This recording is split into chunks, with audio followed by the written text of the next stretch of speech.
പരിശുദ്ധത നിറഞ്ഞിൽക്കുന്ന അന്തരീക്ഷത്തിൽ പ്രത്യേകിച്ച് പരിശുദ്ധ പരമല തിരുമേനിയുടെ കബറിടത്തോട് ചേർന്ന് നിൽക്കുന്ന ഈ വിശുദ്ധ ആലയത്തിൽ നമുക്കെല്ലാവർക്കും ഇന്ന് കടന്നു വരുവാനും ദൈവത്തിന് മുൻപാകെ അല്പസമയം സമാധാനത്തോടെ ആയിരിക്കുവാനും ദൈവം അനുവദിച്ച വലിയ ഭാഗ്യത്തെ ഓർത്ത് ദൈവത്തെ സ്തുതിക്കാം. ഈ ദിവസം പ്രാർത്ഥിച്ചതുപോലെ ഒരു അനുഗ്രഹകരമായി അനുഭവമായി തീരുവാൻ തക്കതിനുവണ്ണവും നമ്മളെ തന്നെ ഇതിന് മുൻപാകെ നമുക്ക് വീണ്ടും സമർപ്പിക്കാം. നമ്മുടെ ശരീരവും മനസ്സും ഒരുപോലെ ദൈവത്തിൻ്റെ വചനത്തിലൂന്നി കർത്താവിനെ ധ്യാനിച്ചുകൊണ്ടായിരിക്കുവാൻ പ്രത്യേകമായിട്ട് വീണ്ടും ഓർപ്പിക്കുന്നു.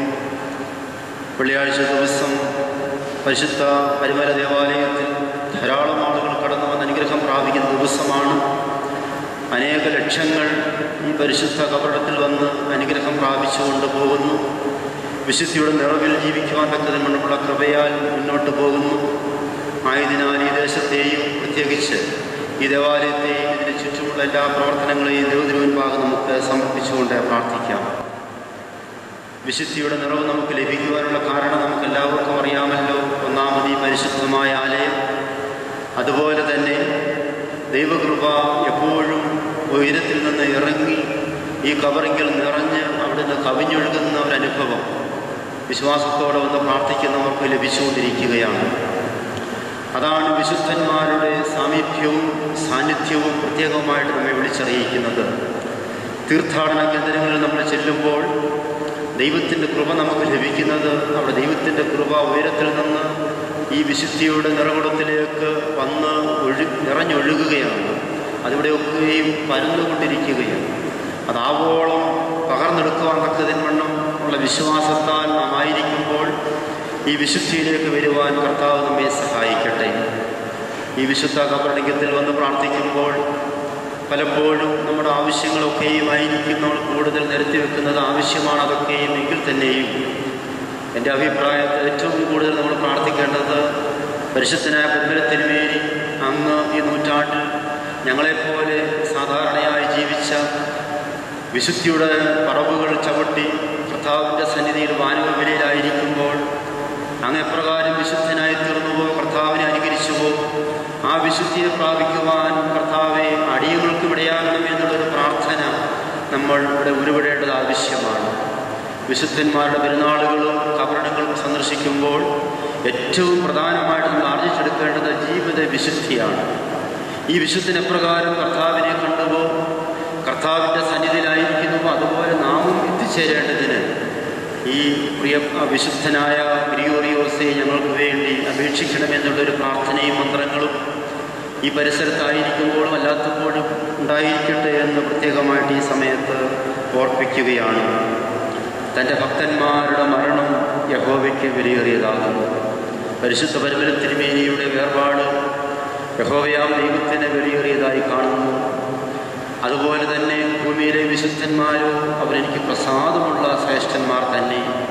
ദൈവം പ്രസാദിക്കുന്ന ഒരു വിശുദ്ധൻ, ദൈവം ഏറ്റവും അധികം ഇഷ്ടപ്പെടുന്ന ഒരു വിശുദ്ധൻ, ആ വിശുദ്ധൻ്റെ കബറിടത്തിൽ വന്ധീകരിക്കുമ്പോൾ ദൈവം പ്രസാദിച്ചവരെ അല്ലെങ്കിൽ ദൈവം ശ്രേഷ്ഠരായി എണ്ണിയിരിക്കുന്നവരെ നാം ബഹുമാനിക്കണം, നാം ആരാധിക്കണം, അവരുടെ മധ്യസ്ഥയിൽ നമ്മൾ അഭയം പ്രാപിക്കണം. അതാണ് സഭയുടെ വിശ്വാസം. അപ്രകാരം വരുംതോറും ഈ വിശുദ്ധ കബറിങ്കിലേക്ക് ആളുകൾ ലോകത്തിൻ്റെ നാനാഭാഗങ്ങളിൽ നിന്ന് ജാതി മത ഭേദമന്യേ ഒഴുകിക്കൊണ്ടിരിക്കുമ്പോൾ നമുക്കും നമ്മുടെ സഭയ്ക്കും നമുക്കെല്ലാവർക്കും അഭിമാനിക്കുവാൻ ഇത് തീർച്ചയായിട്ടും വക നൽകുന്നു എന്നുള്ളതും കൂടി പ്രത്യേകമായിട്ട് നമുക്ക് ഈ സമയത്ത് ഓർക്കാം. ആകയാൽ ഈ വിശുദ്ധ കബറിടത്തിൽ നിന്ന് ഇന്ന് വന്നത് എനിക്ക് അനുഗ്രഹമായി, അനുഭവമായി എന്നുള്ള വിശ്വാസത്തിൽ പരിപൂർണമായി വിശ്വസിച്ചുകൊണ്ട് പ്രാർത്ഥിക്കുവാനും മുമ്പേ ഓർപ്പിച്ചതുപോലെ ദൈവമേ ഈ വിശുദ്ധനെ പോലെ ജീവിക്കുവാൻ തക്കമുള്ള കൃപയാൽ ഞങ്ങളെ നിറയ്ക്കണമേ എന്നുള്ള പ്രാർത്ഥനയോടുകൂടി ഈ ദേവാലയത്തിലും ഈ കബറിങ്കിലും നമുക്കായിരിക്കാം അപ്രകാരമായി തീരുവാൻ ആദ്യമേ ആശംസിക്കുകയും പ്രാർത്ഥിക്കുകയും ചെയ്യുന്നു. നമുക്ക് കൂടുതൽ ആമുഖമായി പറയുവാൻ സമയം കുറവാണല്ലോ. 12 മണിയാകുമ്പോൾ ഉച്ച നമസ്കാരം, അതിനെ തുടർന്ന് വ്യത്യസ്ത പ്രാർത്ഥനകളുമൊക്കെയുമുണ്ട്.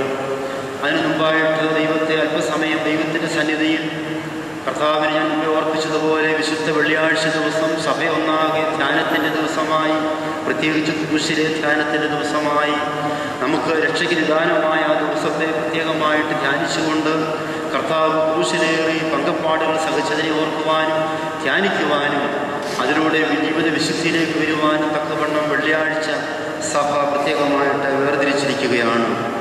ആയതിലേക്ക് നമ്മെ നയിക്കുവാൻ തക്കതിൻവണ്ണം ഇന്ന് തിരഞ്ഞെടുത്തിരിക്കുന്ന വിശുദ്ധ വേദഭാഗം നമുക്കൊക്കെയും വളരെ സുപരിചിതമായിരിക്കുന്ന ഒരു വേദഭാഗം വിശുദ്ധ മത്തായിയുടെ സുവിശേഷം 5-ാം അധ്യായത്തിൻ്റെ ആദ്യത്തെ 2, 3, 4 വാക്യങ്ങൾ സമയമനുസരിച്ച് നമുക്ക് ധ്യാനിക്കാം. വിശുദ്ധ മത്തായിയുടെ സുവിശേഷം 5-ാം അധ്യായം 1 മുതൽ 4 വരെയുള്ള വേദഭാഗങ്ങൾ. അവൻ പുരുഷാരത്തെ കണ്ടാറ മലമേൽ കയറി. അവൻ ഇരുന്ന ശേഷം ശിഷ്യന്മാരെടുക്കൽ വന്നു. അവൻ തിരുവായി വഴി അവൾ ഉപദേശിച്ചതെന്നാൽ, ആത്മാവിൽ ദരിദ്രരായവർ ഭാഗ്യവാന്മാർ, സ്വർഗരാജ്യം അവർക്കുള്ളത്. ദുഃഖിച്ചിരിക്കുന്നവർ ഭാഗ്യവാന്മാർ, അവർക്ക് ആശ്വാസം ലഭിക്കും. നമുക്കൊക്കെയും കാണാതറിയാമാവുന്ന അഷ്ടസൗഭാഗ്യത്തിൻ്റെ 2 സൗഭാഗ്യാവസ്ഥയാണ് ഇപ്പോൾ ഇവിടെ വായിച്ച് കേട്ടത്. നമുക്കെല്ലാവർക്കും അറിയാമല്ലോ, കർത്താവിൻ്റെ ഗിരിപ്രഭാഷണം എന്ന് പറയുന്നത് വിശുദ്ധ മത്തായിയുടെ സുവിശേഷം 5, 6, 7 എന്ന അധ്യായങ്ങളാണ്. 5, 6, 7 അധ്യായങ്ങൾ വേദപുസ്തകത്തിലെ ഏറ്റവും പ്രധാനപ്പെട്ട ഭാഗമായിട്ട് പണ്ഡിതന്മാർ ഇന്നും കരുതിപ്പോരുന്നു. അത്രമാത്രം ആശയങ്ങൾ കുത്തി നിറച്ചിരിക്കുന്ന കർത്താവിൻ്റെ ഉപദേശങ്ങളും അതുപോലെ തന്നെ പ്രസംഗങ്ങളും ഒക്കെയും നിറച്ചിരിക്കുന്നൊരു വേദഭാഗമാണ് 5, 6, 7 അധ്യായം. The sermon on the mount എന്നറിയപ്പെടുന്നത് ലോകത്തിലെ ഏറ്റവും പ്രസിദ്ധമായിട്ടുള്ള ഒരു വേദഭാഗമാണ്. മറ്റ് ഏത് പുസ്തകത്തെക്കാളിലും ഏറ്റവും പ്രധാന വേദപുസ്തകമാണെന്നറിയാം. വേദപുസ്തകത്തിൽ ഏറ്റവും പ്രധാനമായിട്ട് നമ്മൾ എപ്പോഴും വായിക്കേണ്ടതായ ഒരു വേദഭാഗമാകുന്നു 5, 6, 7 എന്നീ അധ്യായങ്ങൾ. 111 വാക്യങ്ങൾ മുഴുവനായിട്ട് നമ്മൾ കാണുന്നുണ്ടില്ല. കർത്താവിൻ്റെ ഗിരിപ്രഭാഷണമെന്ന് വളരെയധികം പേര് ഇത് അറിയപ്പെടുന്നു. മലപ്രസംഗമെന്നും ഒക്കെയും ഇതിനെ അറിയപ്പെടുന്നു.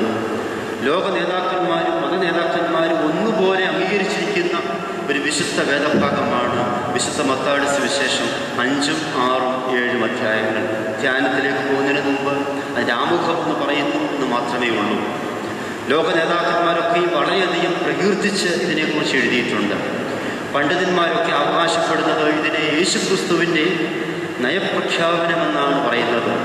ഒരു ഗവൺമെൻറ് പുതുതായിട്ട് തുടങ്ങുമ്പോൾ, ഒരു രാജ്യം പുതുതായിട്ട് സ്ഥാപിക്കുമ്പോൾ അതിൻ്റെ നയങ്ങൾ പ്രഖ്യാപിക്കുന്നതിന് ചുമതലക്കാർ പ്രഖ്യാപിക്കുന്നൊരു ചടങ്ങുണ്ട്. അതുപോലെ ഒരു നയപ്രഖ്യാപനമെന്ന് പണ്ഡിതന്മാർ ഇതിനെക്കുറിച്ച് സൂചിപ്പിക്കുന്നു.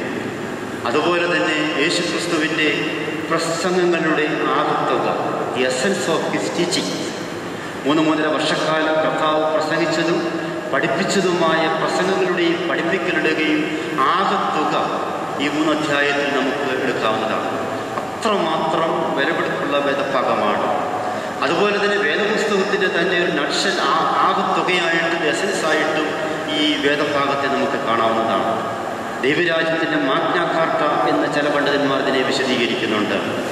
ചിലതിനെ പറയുന്നു 12 പേരോടുള്ള അഭിഷേകാനന്തര പ്രസംഗം എന്നും ഇതിനെ പറയുന്നുണ്ട്. 12 ശിഷ്യന്മാരോടുള്ള അഭിഷേകാനന്തര പ്രസംഗം. ഇതിനൊക്കെയും ഒത്തിരി അർത്ഥമുണ്ട്. എല്ലാ അർത്ഥത്തിലേക്കും പോകുവാൻ നമുക്ക് സമയമില്ല ആമുഖമായതുകൊണ്ട്.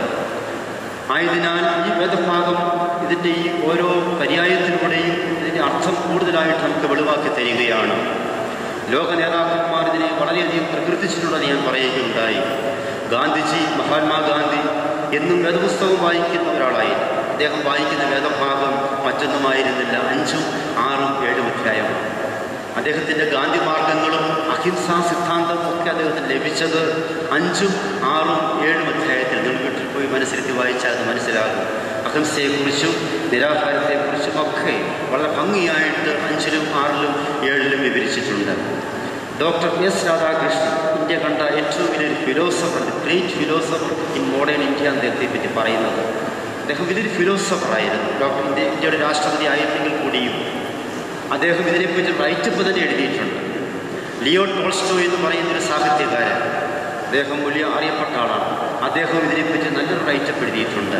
അങ്ങനെ ലോക നേതാക്കന്മാരും മത നേതാക്കന്മാരും ഒന്നുപോലെ വളരെയധികം പ്രകീർത്തിച്ചിട്ടുള്ളതും അവരെ സ്വാധീനിച്ചിട്ടുള്ളതുമായ ഒരു വേദഭാഗമാണ് വിശുദ്ധ മത്തായിയുടെ സുവിശേഷം 5, 6, 7 അധ്യായം.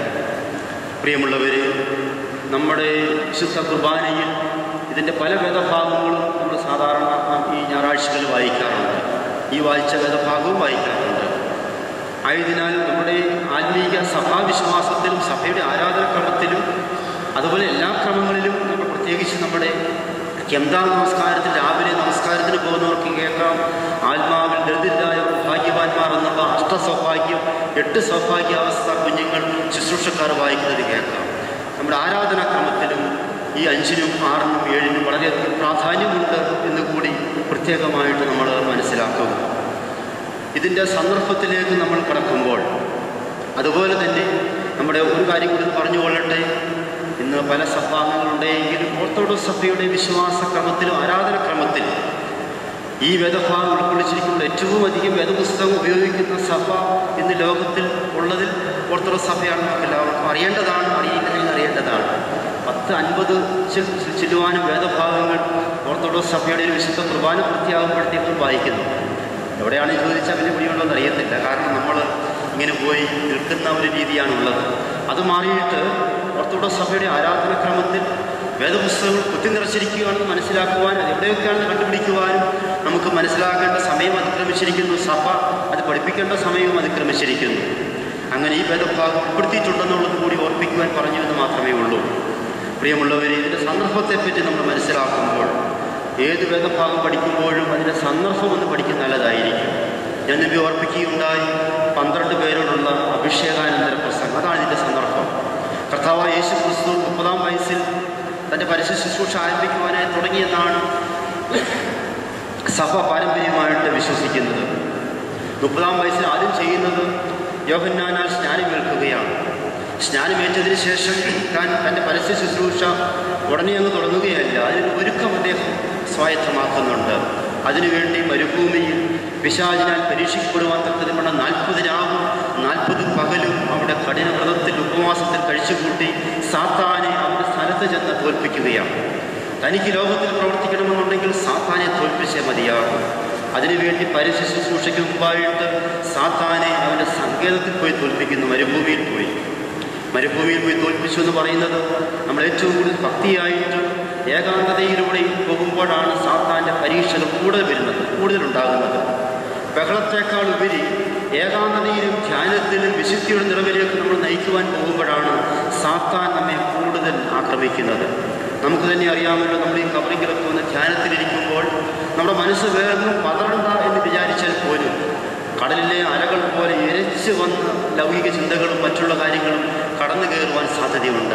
വിശുദ്ധ കുർബാനയിൽ പറയുന്നുണ്ട്, ഈ സമയം നമ്മുടെ ബോധങ്ങളും വിചാരങ്ങളും എല്ലാം ഹൃദയങ്ങളുമെല്ലാം ദൈവത്തിൻ്റെ വലത്തുഭാഗത്ത് വിശിയാതമ്പരാനിരിക്കുന്ന സ്ഥാനത്തായിരിക്കണമെന്ന് ഉത്ബോധിപ്പിക്കുമ്പോൾ പോലും നമ്മുടെ മനസ്സ് ചാഞ്ചാട്ടമാണ്. മനുഷ്യൻ്റെ ഒരു സ്വഭാവം അതാണ്. ആകയാൽ പ്രിയമുള്ളവരെ, ഏകാന്തതയുടെ നടുവിൽ സാത്താനെ കർത്താവ് തോൽപ്പിക്കുകയാണ്. അങ്ങനെ തോൽപ്പിച്ചതിന് ശേഷം തിരിച്ച് ലോകത്തിലേക്ക് വന്നിട്ട് ആദ്യം ചെയ്യുന്നത് പ്രസംഗമല്ല, പിന്നെയും 12 ശിഷ്യന്മാരെ തിരഞ്ഞെടുക്കുകയാണ്. നമ്മൾ 3-ഉം 4-ഉം ഒക്കെ വായിക്കുമ്പോൾ ഇതിൻ്റെ മുന്നോട്ടുള്ള അധ്യായങ്ങൾ വായിക്കുമ്പോൾ അത് മനസ്സിലാകും. അങ്ങനെ തൻ്റെ ശിഷ്യന്മാരെ തിരഞ്ഞെടുക്കുകയും 12 പേരെ തിരഞ്ഞെടുത്തിരിക്കുകയാണ്. ആ 12 പേരും വലിയ വിദ്യാസമ്പന്നരൊന്നുമായിരുന്നില്ല. പത്രോസ് ശ്ലീഹായുടെയും മറ്റും വിദ്യാഭ്യാസത്തെക്കുറിച്ച് നമുക്ക് എല്ലാവർക്കും അറിയാം. അവർ മുക്കുവന്മാരായിരുന്നു. മത്തായി ശ്ലീഹാ വിദ്യാഭ്യാസം കാണാൻ സാധ്യതയുണ്ട്. അദ്ദേഹം ചുങ്കം പിരിവുകാരനായിരുന്നു. ചുങ്കസ്ഥലത്താണ് അദ്ദേഹത്തെ വിളിക്കുന്നത്. അങ്ങനെ വിദ്യാവിഹീനരായിരുന്ന ശിഷ്യന്മാർക്ക് അവരെ ആത്മീയമായി വിദ്യാസമ്പന്നരാക്കുവാൻ വേണ്ടി ചെയ്തൊരു പ്രസംഗമായിട്ടും കൂടി പണ്ഡിതന്മാർ 5, 6, 7 അധ്യായത്തെ കാണുന്നു. അതുകൊണ്ടാണ് 12 പേരോടുള്ള അഭിഷേകാനന്തര പ്രസംഗം. ചുരുക്കത്തിൽ ഇതിൻ്റെ സന്ദർഭം എല്ലാവർക്കും മനസ്സിലായല്ലോ. കർത്താവിൻ്റെ പരസ്യ ശുശ്രൂഷയ്ക്ക് മുമ്പായി സ്നാനമേൽക്കുന്നു, അതിനുശേഷം ഉപവാസത്തിലൂടെ ഒരുക്കം പ്രാപിക്കുന്നു, അതിനുശേഷം ശിഷ്യന്മാരെ തിരഞ്ഞെടുക്കുന്നു, ായിട്ട് പ്രസംഗിക്കുന്നു. എന്തിനെന്ന് വെച്ചാൽ വിദ്യാലോകപ്രകാരം മാത്രം അറിവുള്ള ശിഷ്യന്മാർക്ക് താൻ സ്ഥാപിക്കുവാൻ പോകുന്ന രാജ്യം, താൻ പ്രസംഗിക്കുവാൻ പോകുന്ന കാര്യങ്ങൾ, താൻ പറയുവാൻ പോകുന്നതിൻ്റെ അർത്ഥങ്ങളൊക്കെ പൊരുളുകൾ മനസ്സിലാക്കണമെന്നുണ്ടെങ്കിൽ, ആദ്യം മനസ്സിലാക്കണമെന്നുണ്ടെങ്കിൽ ശിഷ്യന്മാരെ കൂടി അത് പഠിപ്പിച്ചേ മതിയാകും. ഞങ്ങൾ അച്ഛന്മാരൊക്കെ സെമിനാരിയിൽ പഠിക്കുമ്പോൾ അതൊക്കെ പഠിക്കുന്നത് പോലെ അപ്പോൾ ഞങ്ങൾ കൂടുതൽ മനസ്സിലാക്കുവാനുള്ള സാധ്യതകൾ ഉള്ളതുകൊണ്ട് പ്രിപ്പറേഷൻ നമുക്ക് ആവശ്യമാണ്. അതുകൊണ്ട് ശ്ലീഹന്മാരെ ഒന്ന് ഒരുക്കുവാൻ തക്കതിന് അതിൻ്റെ ഒന്നാമത്തെ വായിക്കുമ്പോൾ അവിടെ ഒരു ധ്വനി അവിടെ കൊടുക്കുന്നുണ്ട്. പുരുഷാരത്തെ കണ്ടാറെ മലമേൽ കയറി അവൻ ഇരുന്ന ശേഷം ആരെടുത്ത് വന്നു? ശിഷ്യന്മാരടുക്കൽ വന്നു എന്ന് എഴുതിയിരിക്കുന്നു. അപ്പോൾ ശിഷ്യന്മാരോടായിട്ട് ചെയ്തൊരു പ്രസംഗമായിട്ടും കൂടി പണ്ഡിതന്മാർ ഇതിനെ അഭിപ്രായപ്പെടുന്നുണ്ട്. അതാണ് ഇതിൻ്റെ സന്ദർഭമായിട്ട് നമ്മൾ മനസ്സിലാക്കേണ്ടുന്നത്. അത് അങ്ങനെ ഇരിക്കട്ടെ. ആ സന്ദർഭം മനസ്സിലാക്കിക്കൊണ്ട് നമുക്ക് വിഷയത്തിലേക്ക് കടക്കാം. അവൻ പുരുഷാരത്തെ കണ്ടാറ മലമേൽ കയറി അവൻ ഇരുന്ന ശേഷം ശിഷ്യന്മാരടുക്കൽ വന്നു. അവൻ തിരുവായി കഴിഞ്ഞ് അവരോട് ഉപദേശിച്ചത് എന്തെന്നാൽ, ഇതിങ്ങനെ നമ്മൾ ഓടിച്ചത് വായിച്ചു പോകുമ്പോൾ അത്ര പെട്ടെന്ന് ഇതിനകത്തെ അർത്ഥങ്ങൾ മനസ്സിലാക്കണമെന്നില്ല. കാരണം നമ്മളെ ഒരു ശൈലി വൈകിട്ട് വേദപുസ്തകം വായിക്കുക എന്നുള്ളതാണ്. ചിലരൊക്കെ ചോദിക്കും പുസ്തകം വായിച്ചു, അതൊരു ശൈലി. അതങ്ങനെ പ്രത്യേക രീതിയിൽ അങ്ങനെ വായിച്ചാൽ ഓടിപ്പോകുന്ന രീതിയാണ്. മാർത്തോമാ വലിയ മെത്രാപ്പോലീത്ത പറഞ്ഞതുപോലെ, മണക്ക് മാരാമൺ കൺവെൻഷൻ പറഞ്ഞതുപോലെ വേദപുസ്തകം നിങ്ങൾ വായിക്കരുത് എന്ന് അദ്ദേഹം ശക്തമായിട്ട് ഒരിക്കൽ പറയുകയുണ്ടായി. അതിൻ്റെ അർത്ഥം എല്ലാവർക്കും മനസ്സിലായി കാണുമല്ലോ. മറ്റ് മാസികകൾ വായിക്കുന്നത് പോലെയോ അല്ലെങ്കിൽ അങ്ങനെയുള്ള റീഡിങ്സ് വായിക്കുന്നത് പോലെ അല്ല വേദപുസ്തകം വായിക്കേണ്ടത്. നിങ്ങളുടെ ഹൃദയ കണ്ണുകളെ തുറക്കുവാൻ തക്കതിന് വേണം ദൈവം നമ്മോട് സംസാരിക്കുന്ന ഏവെങ്കിലും വായിക്കുന്നത് പോലെ. എന്തോ ഒരു അർത്ഥത്തിലാണ് നമ്മൾ ഏവെങ്കിലും വേദപുസ്തകം വായിക്കുന്നത്. മെഴുകുതിരികൾ കത്തിച്ചു പിടിച്ച് പട്ടക്കാരൻ അംശവസ്ത്രം അണിഞ്ഞ് മറപുകസകൾ കിലുക്കി മണികൾ കിലുക്കി ആഘോഷമായി വന്നിട്ടാണ് ദൈവത്തിൻ്റെ ജീവനുള്ള വചനം ദൈവം നമ്മോട് സംസാരിക്കുവാൻ തക്കതിന് വേണം നമ്മളതിൽ നിന്ന് വായിക്കുന്നത്. അപ്പോൾ ദൈവം നമ്മോട് സംസാരിക്കുകയാണ്. അപ്പോൾ ഈ നമ്മൾ സാധാരണ വീടുകളിൽ വായിക്കുന്നത് ചിലരൊക്കെ നല്ല അർത്ഥത്തിൽ വായിക്കുന്നവരുണ്ടാകാം. പലപ്പോഴും നമ്മൾ വായിക്കുന്നത് എന്തോ ഒരു പ്രത്യേക രീതിയിൽ അങ്ങ് ഒരു ടൂണിലങ്ങ് വായിച്ചു. അതല്ല, പഠിച്ച് മനസ്സിലാക്കി അതിനകത്തെ പൊരുളുകൾ നമുക്ക് മനസ്സിലാക്കത്തക്കതിന് ഇടയാകേണ്ടതാണ്. വേദപുസ്തകം എഴുതിയത് ഏത് ഭാഷയിലാണെന്ന് എല്ലാവർക്കും, പ്രത്യേകിച്ച് പുതിയ നിയമം എഴുതിയത് ഭാഷയിലാണ്. ഗ്രീക്ക് ഭാഷയിൽ എഴുതിയത്, ഗ്രീക്ക് ഭാഷ. കർത്താവിൻ്റെ കാലത്ത് സംസാര ഭാഷ അറാമായ ഭാഷ, ഇതൊക്കെ നമ്മൾ പഠിച്ചേ മതിയാവും. അന്നത്തെ സുറിയാനി എന്ന് വേണമെങ്കിൽ നമുക്ക് പറയാം. അറാമയ്ക്കായിരുന്നു കർത്താവിൻ്റെ സംസാര ഭാഷ, അതായത് സുറിയാനി എന്ന് ചിന്തിക്കാം. അന്നത്തെ എഴുത്തു ഭാഷ ഗ്രീക്കിലാണ്. വേദപുസ്തകം പുതിയ നിയമം എഴുതിയത് ഗ്രീക്ക് ഭാഷയിലും കർത്താവ് പ്രസംഗിച്ചത് സുറിയാനി അല്ലെങ്കിൽ അറാമായ ഭാഷയിലുമായിരുന്നു. അപ്പോൾ വേദപുസ്തകത്തിൻ്റെ ശരിക്കും നമ്മളൊന്ന് പഠിക്കണമെന്നുണ്ടെങ്കിൽ, ശരിക്കും അതിൻ്റെ ഉൾപ്പൊരുളുകൾ നമുക്ക് ശരിക്കും തിരിച്ചറിയണമെന്നുണ്ടെങ്കിൽ സ്വല്പം ഗ്രീക്കും സ്വല്പം സുറിയാനിയും ഒക്കെ പഠിച്ചെങ്കിലേ മതിയാകും. അതുകൊണ്ടാണ് നമ്മളെ അറിയപ്പെടുന്നത് എന്തോ ക്രിസ്ത്യാനികളെന്നാണ്, സുറിയാനി ക്രിസ്ത്യാനികൾ എന്നറിയപ്പെടുന്നത്. നമ്മുടെ ആരാധനയെല്ലാം സുറിയാനിയിലായിരുന്നു, വേദപുസ്തകവും സുറിയാനിയിലുണ്ടായിരുന്നു. പക്ഷെ ഇപ്പോൾ നമുക്ക് സുറിയാനി നമ്മൾ ആരാധനയിൽ പോലും ഉപയോഗിക്കുന്നില്ല. ഒരു ശുഭകോലാപയോ വിനന്തുവോ ഒരു ഹോശോ അബുൽസുബാൻ ഇതൊക്കെയാണ്. ഇപ്പോൾ ചില അച്ഛന്മാർ അതും ചൊല്ലുന്നില്ല. പക്ഷേ നമ്മൾ ആരാധനകൾ സുറിയാനിയൊക്കെ കളഞ്ഞു. പക്ഷെ വേദപുസ്തകം എഴുതിയതും അന്നത്തെ സംസാരിച്ചതുമൊക്കെ ഈ സമ്പുഷ്ടമായ ഭാഷയിലാണ്, ഗ്രീക്ക് ഭാഷയിലാണ് വേദപുസ്തകം എഴുതി. നമ്മൾ ഗ്രീക്ക് ഭാഷ ആരാധനയിലൊക്കെ കൊണ്ടുപോട്ടോ. ഏവങ്കേലിയോനും കുറിയലായിസോനും ഒക്കെ ഗ്രീക്ക് ഭാഷയാണ്. അത് നമ്മൾ ആരാധന ഗ്രീക്കുമുണ്ട്. നമ്മൾ എന്താണ് സുറിയാനിയും ഗ്രീക്കും ഒക്കെ കളയാത്തതെന്ന് ചോദിച്ചാൽ, ഇതിൻ്റെ അർത്ഥം ശരിക്കും മനസ്സിലാക്കണമെന്നുണ്ടെങ്കിൽ അങ്ങോട്ട് പോയാൽ മതിയാകും. മലയാളത്തിൽ ഇന്നും മലയാളം സമ്പുഷ്ടമല്ല. പല വാക്കുകൾക്ക് മലയാളം ഒന്നും ഉത്തരം തരുന്നില്ല. വാക്കുകൾക്ക് കൊടുക്കുവാൻ വൊക്കാബുലറീസ് ഇല്ല എക്സ്പ്രസ് ചെയ്യുവാൻ വേണ്ടി. പക്ഷേ ഗ്രീക്ക് ഭാഷയിലാണെങ്കിൽ അല്ലെങ്കിൽ സുറിയാനി ഭാഷയിലാണെങ്കിൽ അതിനൊക്കെ ഓരോ പ്രത്യേകം വാക്കുകളുണ്ട്. അതുകൊണ്ട് ഗ്രീക്ക് ഭാഷയിലേക്ക് നമ്മൾ പോകുമ്പോൾ, ഇവിടെ ഗ്രീക്ക് പറയാൻ സമയമില്ലല്ലോ, ചെല്ലുമ്പോൾ ഈ ഒന്നാമത്തെ വാക്യത്തിൽ തന്നെ അവൻ പുരുഷാരത്തെ കണ്ടാറെ മലമേൽ കയറി അവൻ ഇരുന്ന ശേഷം ശിഷ്യന്മാർ അടുക്കൽ വന്നു എന്ന് അവൻ തിരുവായി വഴി അവരോട് ഉപദേശിച്ചു എന്ന് പറയുമ്പോൾ തന്നെ കർത്താവ് പറയുവാൻ പോകുന്ന എന്തോ ഒരു പ്രധാനപ്പെട്ട സംഗതിയാണ്. നമ്മുടെ ഒരു ധ്വനി, ഒരു ടോൺ അവിടെ കൊടുത്തിട്ടുണ്ട്. അതിൻ്റെ വായിക്കുമ്പോൾ തന്നെ നമുക്ക് മനസ്സിലാകും. മലയാളത്തിൽ അത്ര പിടികിട്ടുന്നില്ല. പ്രിയമുള്ളവരെ, ഇവിടെ അവൻ പുരുഷാരത്തെ കണ്ടാറെ മലമേൽ എന്നൊരു വാക്കാണ്. മലമേൽ ഒത്തിരി ഓരോ വാക്കെടുത്ത് പറയുകയില്ല, പക്ഷേ ഒരു പ്രാധാന്യത്തെക്കുറിച്ച് ഓർമ്മിക്കാൻ പറയുന്നത് മാത്രമേ ഉള്ളൂ. ഈ മലമേൽ എന്ന വാക്ക് നമുക്ക് ഇവിടെ കുറച്ച് മല കുറവ്, പക്ഷേ കിഴക്കിന് ഏരിയയിലോട്ട് ശരിക്കും മലകളുണ്ട്. ഞാൻ കോന്നി സ്വദേശമാണ്. കോന്നിയിലൊക്കെ ധാരാളം മലകളുണ്ട്. പക്ഷെ കോന്നി മലയും സീനായ് മലയും തമ്മിൽ വ്യത്യാസമുണ്ട്, അല്ലേ? ഗോൽഗുത്ത മലയും തമ്മിൽ വ്യത്യാസമുണ്ട്. ഹോറേബും താബോറും കോന്നിയും നല്ല നമ്മുടെ സാധാരണ മലകളും തമ്മിൽ വ്യത്യാസമാണ്. പക്ഷെ മലയാളത്തിൽ ഇതിനെല്ലാം ഒരു മല എന്നൊറ്റ വാക്കുകൾ, പർവ്വതം എന്നെഴുതിയാലും അത്ര ശരിയാവും തോന്നുന്നില്ല. മല എന്ന വാക്കുകൊണ്ട് ഇവിടെ ഉദ്ദേശിക്കുന്നതിന് വിശുദ്ധിയുടെ ഒരു പ്രതീകം പോലെ ആ ഒരു ധ്വനി അതിൽ ഗ്രീക്കിൽ കൊടുത്തിട്ടുണ്ട്. ഇത്രമാത്രം നമ്മൾ ചിന്തിക്കുക. പഴയ നിയമത്തിലെ പ്രധാനപ്പെട്ട മലകൾ നമുക്ക് എല്ലാവർക്കും അറിയാം. സീനായ് മല, ഹോറേബുണ്ട്, അതുപോലെ തന്നെ മോറിയ മല, കർമ്മേൽ മല, ഇഷ്ടംപോലെ മലകളുണ്ട്. പുതിയ നിയമത്തിൽ കുറച്ച് മലകളെ കൊടുത്തിട്ടുണ്ട്. താബോർ മല, അതുപോലെ തന്നെ ഗോൽഗുഥ മല, ഒലിവ് മല, ഒത്തിരി മലകൾ കൊടുത്തിട്ടുണ്ട്. എന്താ അത് കൊടുത്തിരിക്കും ചോദിച്ചാൽ, വേദപുസ്തകത്തിലെ പ്രധാനപ്പെട്ട എല്ലാ സംഭവങ്ങളും നടന്നിരിക്കുന്നത് എവിടെ വെച്ചാണ്? മലകളിൽ വെച്ച് അല്ലേ? ശ്രദ്ധിച്ചു നോക്കൂ. പഴയ നിയമത്തിൽ ഏറ്റവും പ്രധാനപ്പെട്ട സംഭവം എന്തുമായിരിക്കണം? ഒരു പ്രധാനപ്പെട്ട സംഭവം പറയാം. സീനായ് മലയിൽ വെച്ച് പഴയ ഇസ്രായേലിന് യഹോവയാം ദൈവം മോശയ്ക്ക് ഇസ്രായേലിന് കൽപ്പന കൊടുത്തതാണ് പ്രധാനപ്പെട്ട ഒരു സംഭവം. അതൊരു സീനായ് മലയിൽ വെച്ച്. പഴയ ഇസ്രായേലിന് ന്യായപ്രമാണം കൊടുക്കുന്നു ഒരു മലയിൽ വെച്ച്. പുതിയ ഇസ്രായേലിന് പുതിയ രാജ്യം സ്ഥാപിച്ചപ്പോൾ യഹോവയാം ദൈവം അല്ലെങ്കിൽ യേശു ക്രിസ്തു പുത്രനാം ദൈവം ഒരു മലയിൽ വെച്ച് കൽപ്പനകൾ കൊടുക്കുന്നു. പുതിയ ഇസ്രായേലിൽ പുതിയ സഭയുടെ കൽപ്പനകൾ കൊടുക്കുന്നു. അതാണ് സർമൺ ഓൺ ദ മൗണ്ട്, ഗിരിപ്രഭാഷണം എന്നറിയപ്പെടുന്നത്. പുതിയ നിയമസഭയ്ക്ക് വേണ്ടി കൊടുത്തിരിക്കുന്ന യേശു ക്രിസ്തുവിൻ്റെ പുത്രനാം ദൈവത്തിൻ്റെ കൽപ്പന അതുപോലെ ഒരു മലയിൽ വെച്ച്. അതുകൊണ്ട് വീട്ടിൽ വെച്ച് ഇനി ബൈബിൾ വായിക്കുമ്പോൾ, പ്രത്യേകിച്ച് ഇത് വായിക്കുമ്പോൾ ആ മലമേൽ എന്നുള്ളത് ഒന്ന് സ്ട്രൈക്ക് ചെയ്യണം. നമുക്ക് വേദപുസ്തകത്തിൽ ഒന്ന് അണ്ടർലൈൻ ചെയ്ത് വെക്കണമെന്ന്. അത്രയ്ക്ക് പ്രാധാന്യമുള്ള ഒരു വാക്കാണ് മല എന്നതുകൊണ്ട് കൊടുത്തിരിക്കുന്നത്. അതാണ് സുറിയാനിയുടെയും അതുപോലെ തന്നെ ഗ്രീക്ക് ഭാഷയുടെയും പ്രത്യേകത. നമുക്കറിയാം, ഹിന്ദിയിൽ നീ ഇങ്ങോട്ട് വരിക എന്ന് പറഞ്ഞാൽ ആണാണോ പെണ്ണാണോ അറിയുന്നത്. മലയാളത്തിൽ ആണാണോ പെണ്ണാണോ അറിയുന്നത്. ഹിന്ദിയിൽ പറഞ്ഞാൽ നീ ഇങ്ങോട്ട് വരാൻ പറഞ്ഞാൽ ആത്തി ജാത്തി ജാത്ത എന്നൊക്കെ പറഞ്ഞിട്ട് അതിനകത്ത് ഈയുമായൊക്കെ ചേർക്കുമ്പോൾ ആണാണോ പെണ്ണാണോ അറിയാം. അത് സിമ്പിളായിട്ട് ഞാൻ പറഞ്ഞതേ ഉള്ളൂ. അതുകൊണ്ട് സുറിയാനി എന്ന് പറയുന്നത് ഒത്തിരി സമ്പുഷ്ടമാണ്, നമ്മൾ കളയാൻ പാടില്ല. പക്ഷെ ആരാധനയ്ക്ക് നമുക്ക് മനസ്സിലാകുന്നില്ല. പോകട്ടെ, നമ്മുടെ അപ്പച്ചന്മാരും പഴയ തലമുറകൾ പരിമല തിരുമേനിയുടെ കാലത്തൊക്കെയും സുറിയാനി മാത്രമേ ഉണ്ടായിരുന്നുള്ളൂ.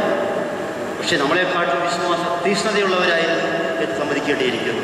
വേറൊരു സഭയും അന്ന് മലക്കരയിലുണ്ടായിരുന്നു. പോകട്ടെ, അവൻ പുരുഷാരത്തെ കണ്ടാറെ മലമേൽ കയറി. രണ്ടാമതായിട്ട് അവൻ ഇരുന്ന ശേഷം ശിഷ്യന്മാരടുക്കൽ വന്നു.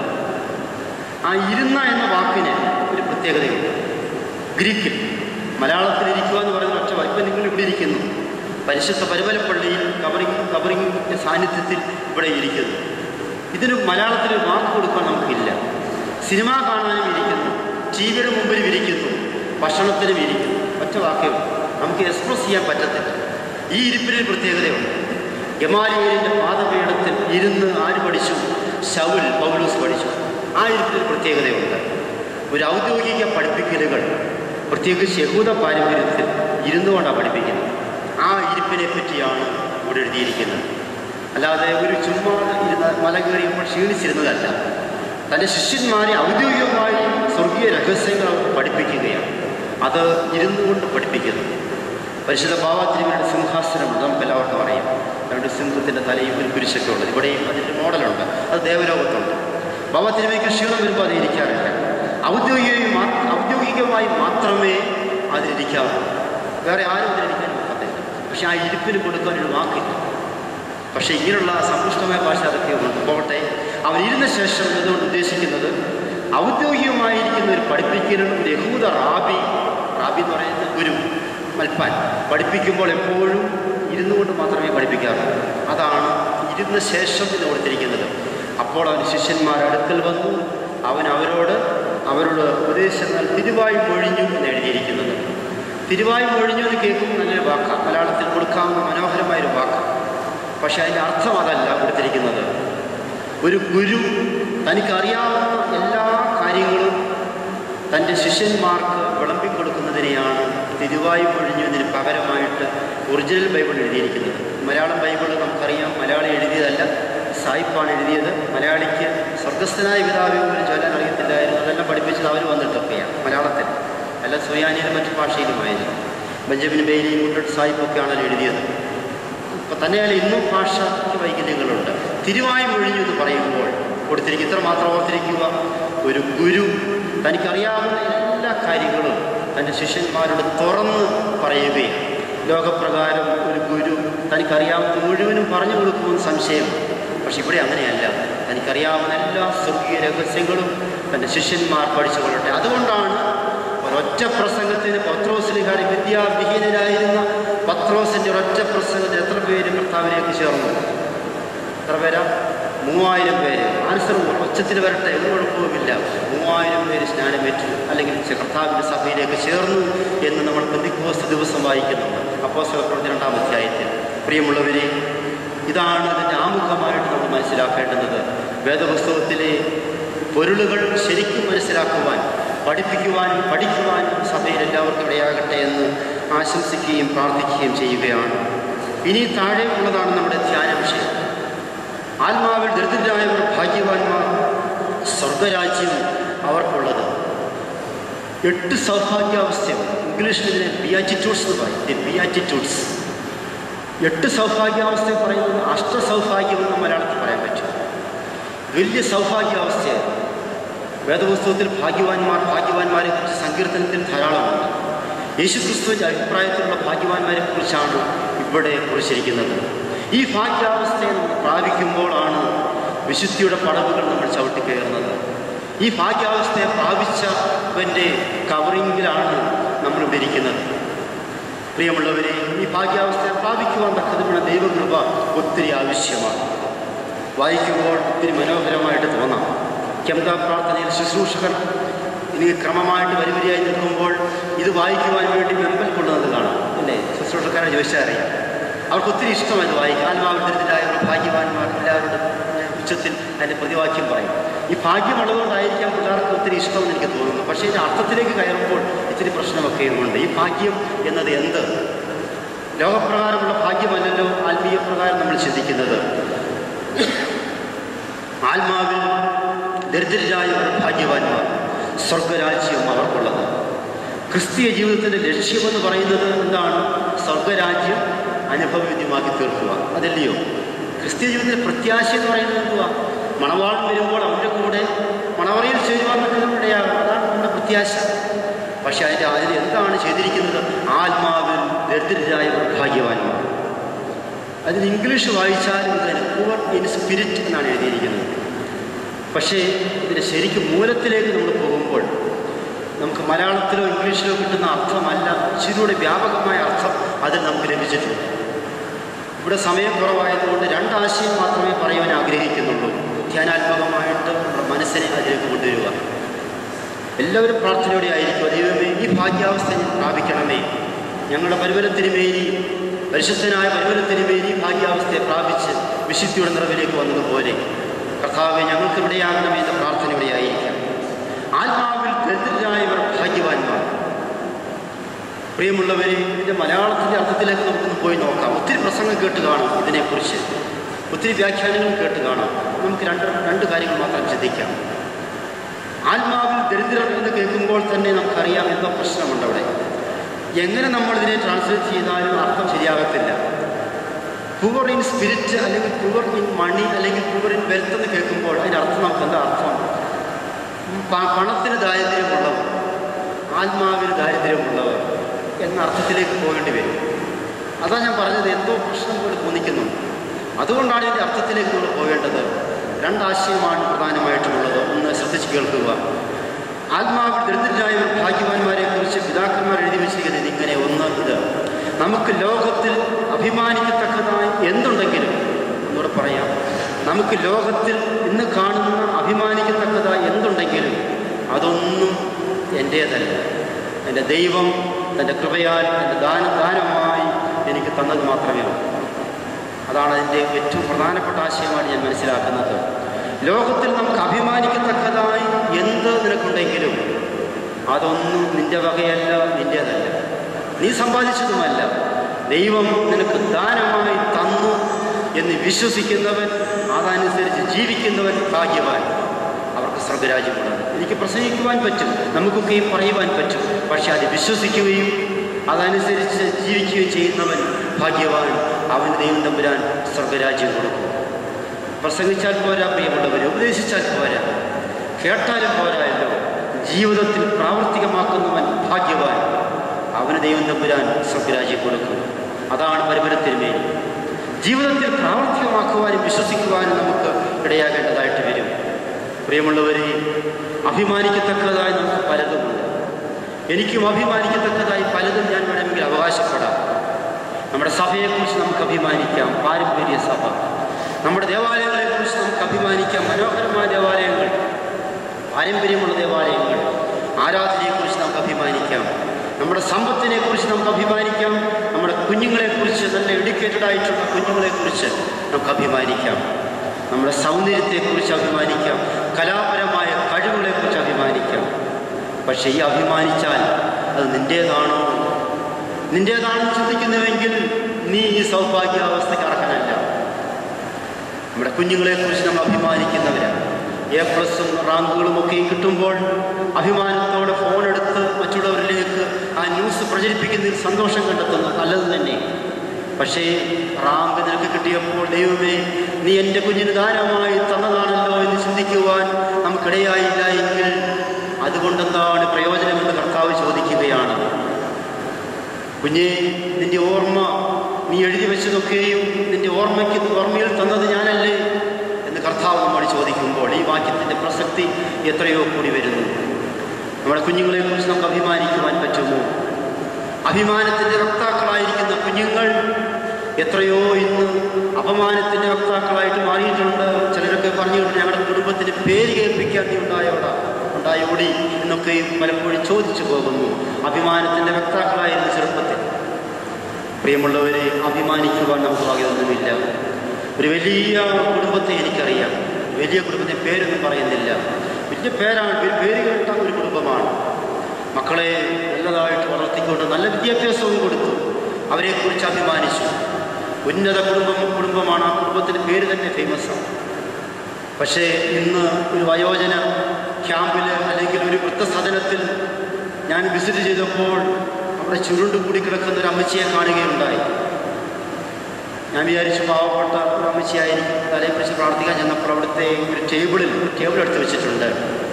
വലിയ റീഡിങ്സ്, ഒരു വലിയ ലിറ്ററേച്ചറുകൾ അവിടെ ഇരിക്കുന്നത്. പ്രത്യേകിച്ച് റീഡേഴ്സ് ഡൈജസ്റ്റ് പോലുള്ള പുസ്തകങ്ങൾ അവിടെ ഇരിക്കുന്നു. വലിയ പുസ്തകങ്ങൾ, ഇച്ചിരി ഇംഗ്ലീഷ്, കട്ടിയുള്ള ഇംഗ്ലീഷൊക്കെ അതിനകത്തുള്ളത്, സ്വല്പം ഒരു സാധാരണക്കാർ വായിക്കുന്നുണ്ട്. അങ്ങനെയുള്ള ഒത്തിരി ലിറ്ററേച്ചറുകൾ ഞാൻ അവിടെ കാണുകയുണ്ടായി. ഞാൻ ഒരു ചുമ്മാ വെച്ചിരിക്കുന്നതായിരിക്കും. പക്ഷേ ഒന്ന് ഉണർത്തിക്കഴിഞ്ഞ് സംസാരത്തിനകത്ത് തന്നെ മനസ്സിലായി, ഇതെന്തോ നല്ല എഡ്യൂക്കേറ്റഡ് ആയിട്ടുള്ളൊരു അമ്മച്ചിയാണല്ലോ. ചോദിച്ചപ്പോൾ മനസ്സിലായത് ഒരു കോളേജിലെ പ്രൊഫസർ ആയിരുന്നു. റിട്ടയർഡായിട്ട് ആവശ്യതയിൽ കിടക്കുകയാണ്. എഴുന്നേക്കാൻ നിവൃത്തിയില്ല. 2 കാലും ഒടിഞ്ഞ് മടങ്ങി ഒടിച്ചിട്ടിരിക്കുകയാണ്. പിന്നെ ഞാൻ വേറെ അവിടുത്തെ ആളോട് ചോദിച്ചെന്ന് പറഞ്ഞു, 2 ആമക്കളായിരുന്നു, അവർ തല്ലി ഒടിച്ചു കൊണ്ടിട്ടിരിക്കുകയെന്ന് പറഞ്ഞു. നടന്ന സംഭവം നടന്ന സംഭവമാണ്. പ്രിയമുള്ളവർ, മക്കളെക്കുറിച്ച് അഭിമാനിച്ച പ്രിയപ്പെട്ട അമ്മച്ചി ഒരു പ്രൊഫസറാണ്. കിടന്ന് ദുഃഖിക്കുകയാണ്, വിഷമിക്കുകയാണ്. ഞാനത് ചോദിച്ചൊന്നുമില്ല. പക്ഷെ അവർക്കതിൻ്റെ പ്രയാസമൊന്നുമില്ല, പ്രാർത്ഥിച്ചുകൊണ്ട് കിടക്കുകയാണ്. ഒത്തിരി അറിവുള്ള സ്ത്രീയാണ്. ആകയാൽ അഭിമാനത്തിൻ്റെ വക്താക്കൾ അപമാനത്തിൻ്റെയും അപജയത്തിൻ്റെയും വക്താക്കളായി മാറുമ്പോൾ കർത്താവ് നമ്മെ ഓർപ്പിക്കുന്നു, ആത്മാവിൽ ദരിദ്രരായവർ ഭാഗ്യവാന്മാർ, സ്വർഗരാജ്യം അവർക്കുള്ളത്. എന്തിനെക്കുറിച്ച് നമ്മൾ അഭിമാനിക്കുവാൻ പറ്റും? നമ്മുടെ സഭയെക്കുറിച്ച് നമ്മൾ അഭിമാനിക്കുവാൻ പറ്റുമോ? കേസും വഴക്കും വക്കാണവും നടക്കുമ്പോൾ എന്തിനെ നമുക്ക് അഭിമാനിക്കുവാൻ പറ്റും? ഒരേ സഹോദരങ്ങൾ തമ്മിൽ പള്ളികളിൽ നിന്നെല്ലാം ബഹളങ്ങൾ. പ്രിയമുള്ളവരെ, വളരെയധികം കേരളം അഭിമാനത്തിൻ്റെ ഒരു സ്ഥലമാണ്. ഞാൻ വിദേശങ്ങളിലൊക്കെ ഉണ്ടായിരുന്നുകൊണ്ട് എനിക്കറിയാം. ദൈവത്തിൻ്റെ സ്വന്തം നാടെന്ന് പറയുമ്പോൾ, കേരളത്തെക്കുറിച്ച് കേൾക്കുമ്പോൾ രോമാഞ്ചം വരും. അത്രമാത്രം അഭിമാനിക്കുവാൻ പറ്റിയ ഒരു നാട്. ഒന്നാമതായിട്ട് എവിടെ പോയാലും നല്ല പച്ചവെള്ളം കുടിക്കുവാൻ കിട്ടും. നല്ല ഒന്നാന്തരം കാലാവസ്ഥ, മിതശീതോഷ്ണ കാലാവസ്ഥ. ലോകത്തിൽ ഇതുപോലെ നല്ല സ്ഥലമുണ്ടോ? കാലാവസ്ഥയെക്കുറിച്ച് അഭിമാനിച്ചവർ അല്ലേ?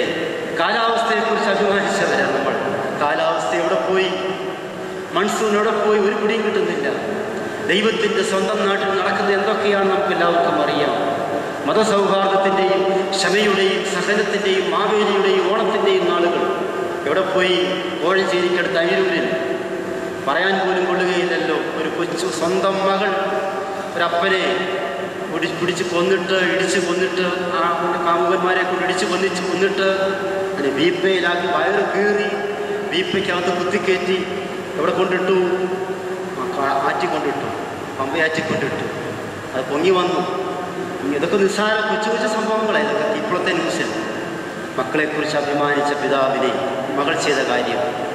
ദൈവത്തിൻ്റെ സ്വന്തം നാടിൽ അഭിമാനിക്കുവാൻ ഇന്നുകൊണ്ട് പ്രിയമുള്ളവരെ, അഭിമാനിക്കുവാൻ വരട്ടെ ഈ ആത്മാവിൽ ദരിദ്രരുടെ അനുഭവത്തിലേക്ക് വരുന്നെങ്കിൽ മാത്രമേ ഭാഗ്യം ഭാഗ്യമെന്ന് പറയുവാൻ പറ്റുകയുള്ളൂ.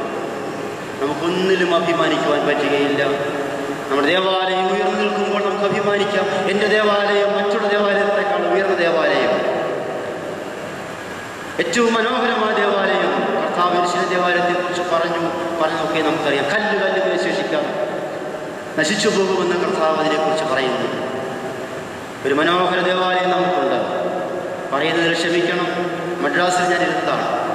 അവിടെ തിരുവട്ടിയൂർ ദേവാലയം ചിലപ്പോൾ ആരെങ്കിലും കാണുമല്ലോ. ഇവിടെ തിരുവട്ടിയൂർ ദേവാലയം MRF കമ്പനിയുടെ അടുത്ത് ജോലിക്കാരാണ് കൂടുതൽ അവിടെ ഉള്ളത്. തിരുവട്ടിയൂരിലാണല്ലോ വലിയ കമ്പനികളൊക്കെ ഉള്ള സ്ഥലമാണ്. അതിമനോഹരമായ ഒരു ദേവാലയം. അതുപോലെ ദേവാലയം മലങ്കര സഭയിലില്ല. എന്താണെന്ന് ചോദിച്ചാൽ അത് ബീച്ചിലാണ്, കടലിൻ്റെ കരയിലാണ് വെച്ചിരിക്കുന്നത്. ഒത്തിരി മനോഹരമാണ്. നമുക്ക് ഫാനൊന്നും വേണ്ട, എപ്പോഴും കടൽക്കാറ്റ് കയറിക്കൊണ്ടേയിരിക്കും. കാറ്റ് നമ്മളെ ഇങ്ങനെ തഴുകിക്കൊണ്ടേയിരിക്കും. ആരാധനയെ സംബന്ധിച്ച് ഒത്തിരി അനുഗ്രഹമാണ്. അവിടെ ഉള്ളവർക്കൊക്കെ ഞങ്ങൾക്കൊക്കെ ഒത്തിരി അഭിമാനമാണ് ദേവാലയത്തെക്കുറിച്ച്. ഒരു ബീച്ചിലൊരു ദേവാലയം വരുവാന്ന് പറയുന്നത് അത് പഴയ കാലത്ത് വെച്ചത്. പക്ഷേ ഈ അഭിമാനിച്ചുകൊണ്ടൊക്കെ ഇരുന്ന് ഒരാഴ്ച ചെന്നപ്പോൾ, ഞായറാഴ്ച കുർബാനയ്ക്ക് ചെന്നപ്പോൾ പള്ളിയില്ല. എവിടെ പോയി? കടൽ കൊണ്ടുപോയി. മണൽ മാത്രമേ ഉള്ളൂ. അഭിമാനിച്ച ദേവാലയം എവിടെ പോയി? കടൽ കൊണ്ടുപോയി. ഇപ്പോൾ 10-15 കിലോമീറ്റർ ഇപ്പുറത്താണ് ഒരു പള്ളി വെച്ചിരിക്കുന്നത്. തിരുവട്ടിയൂർ പള്ളി ഇപ്പോൾ ഇല്ല പ്രിയമുള്ളവരെ. ഞാൻ കുറ്റം പറഞ്ഞൊന്നുമല്ല. ഒന്നിലും നമുക്ക് അഭിമാനിക്കുവാൻ പറ്റുകയില്ല. ലോകപ്രകാരം കർത്താവ് തന്നു എന്ന് വിശ്വസിക്കാതെ ഞങ്ങൾ തന്നതാണ്, ഞങ്ങളുടെയാണ് ഒക്കെ എന്ന് പറയുന്നവർക്കുള്ള അനുഭവമാണ് ഈ ഇത്രയും ഉദാഹരണങ്ങളൊക്കെ ഞാൻ പറയുന്നത്. പ്രിയമുള്ളവരെ, ഒന്നിലും നമുക്ക് അഭിമാനിക്കുവാൻ പറ്റുകയില്ല. നമ്മുടെ സമ്പത്തിൽ നമുക്ക് അഭിമാനിക്കുവാൻ പറ്റുമോ? നോട് നേരത്തേക്ക് ഒരു ചെറിയൊരു ചുടങ്ങ് വന്നാൽ പോരെ, നമ്മുടെ സമ്പത്ത് എവിടെ പോയി? ആകയാൽ അഭിമാനിക്കത്തക്കതായ നിനക്ക് എന്തുണ്ടെങ്കിലും അതൊന്നും നിൻ്റേതല്ല, എൻ്റെ ദൈവം എനിക്ക് ദാനമായി തന്നുവെന്ന് വിശ്വസിക്കുന്നവൻ ജീവിക്കുന്നവൻ ഭാഗ്യവാൻ. സ്വർഗരാജ്യം അവർക്ക് നിക്ഷേപം സ്വർഗത്തിൽ. നമ്മുടെ മക്കൾ യഹോവ നൽകുന്ന അവകാശവും ബാക്കി പറഞ്ഞ് ഉദരഫലം അവൻ തരുന്ന പ്രതിഫലവും തന്നെ. ഇവിടെ TV ലൈവ് ഷോയെ, അതുകൊണ്ട് അല്ലെങ്കിൽ ഞാനിതിലും പറയാമായിരുന്നു വേറൊരു കാര്യം കൂടി. പ്രിയമുള്ളവരെ, വേദപുസ്തകം നമ്മൾ ശരിക്കും പഠിച്ചേ മതിയാകും. മക്കൾ യഹോവ നൽകുന്ന അവകാശവും ഉദരഫലം അവൻ തരുന്ന പ്രതിഫലവും തന്നെ. വീരന്റെ കയ്യിലെ അസ്ത്രങ്ങൾ എങ്ങനെയോ അങ്ങനെയാകുന്നു യുവാക്കൾ, യൗവനത്തിലെ മക്കൾ. അവയെ കൊണ്ട് അതിന് നാവനാഴിയെ നിറച്ചിരിക്കുന്ന പുരുഷൻ ഭാഗ്യവാൻ. നമ്മുടെ കുഞ്ഞുങ്ങൾ എന്ന് പറയുന്നത് ദൈവത്തിൻ്റെ ദാനമാണ് പ്രിയമുള്ളവരെ, നമ്മുടെ പ്രോഡക്റ്റ് ഒന്നുമല്ല.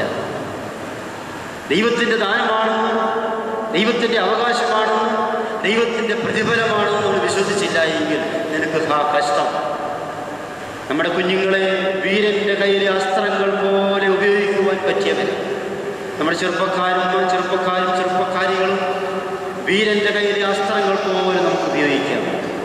നിങ്ങൾ ക്ഷമിക്കണമേ, നമ്മുടെ പള്ളിയിലെ ആരാധനയിൽ ചെന്നാൽ, ഒരു ശവസംസ്കാര ശുശ്രൂഷയിൽ ചെന്നാൽ, ഒരു വിവാഹ ശുശ്രൂഷയിൽ ചെന്നാൽ ഈ ചെറുപ്പക്കാർ എവിടെ പോയി? ഉണ്ടോ? യുവനിരയുന്നുണ്ടോ? ഒരു 45 വയസ്സിന് മുകളിലുള്ളവരെ ഉള്ളൂ. അല്ലെ പിന്നെ കൊച്ചു പിള്ളേരെ കയ്യിൽ പിടിച്ചോണ്ട് വരുന്നവർ കാണും. ഇന്ന് യുവനിരകൾ കുറവാപ്പിയുമുള്ളവരെ. വീരൻ്റെ കയ്യിലെ അസ്ത്രങ്ങൾ എവിടെ പോയി? അവരുണ്ട്, പള്ളിക്ക് ചുറ്റുമൊക്കെയും കാണും. നമ്മൾ വിഷമിച്ചേ മതിയാകും. വീരൻ്റെ കയ്യിലെ അസ്ത്രങ്ങൾ എങ്ങനെയോ അങ്ങനെയാകുന്നു യുവാക്കൾ. യൗവനത്തിലെ മക്കളെന്ന് എഴുതിയേക്കുന്നെങ്കിലും യുവാക്കൾ നമ്മൾ വായിക്കണം. നഗരവാതിൽക്കൽ വെച്ച് ശത്രുക്കളോട് സംസാരിക്കുമ്പോൾ അങ്ങനെയുള്ളവർ ലജ്ജിച്ചു പോകുകയില്ല. നീ ഭാഗ്യവാനാകണമോ?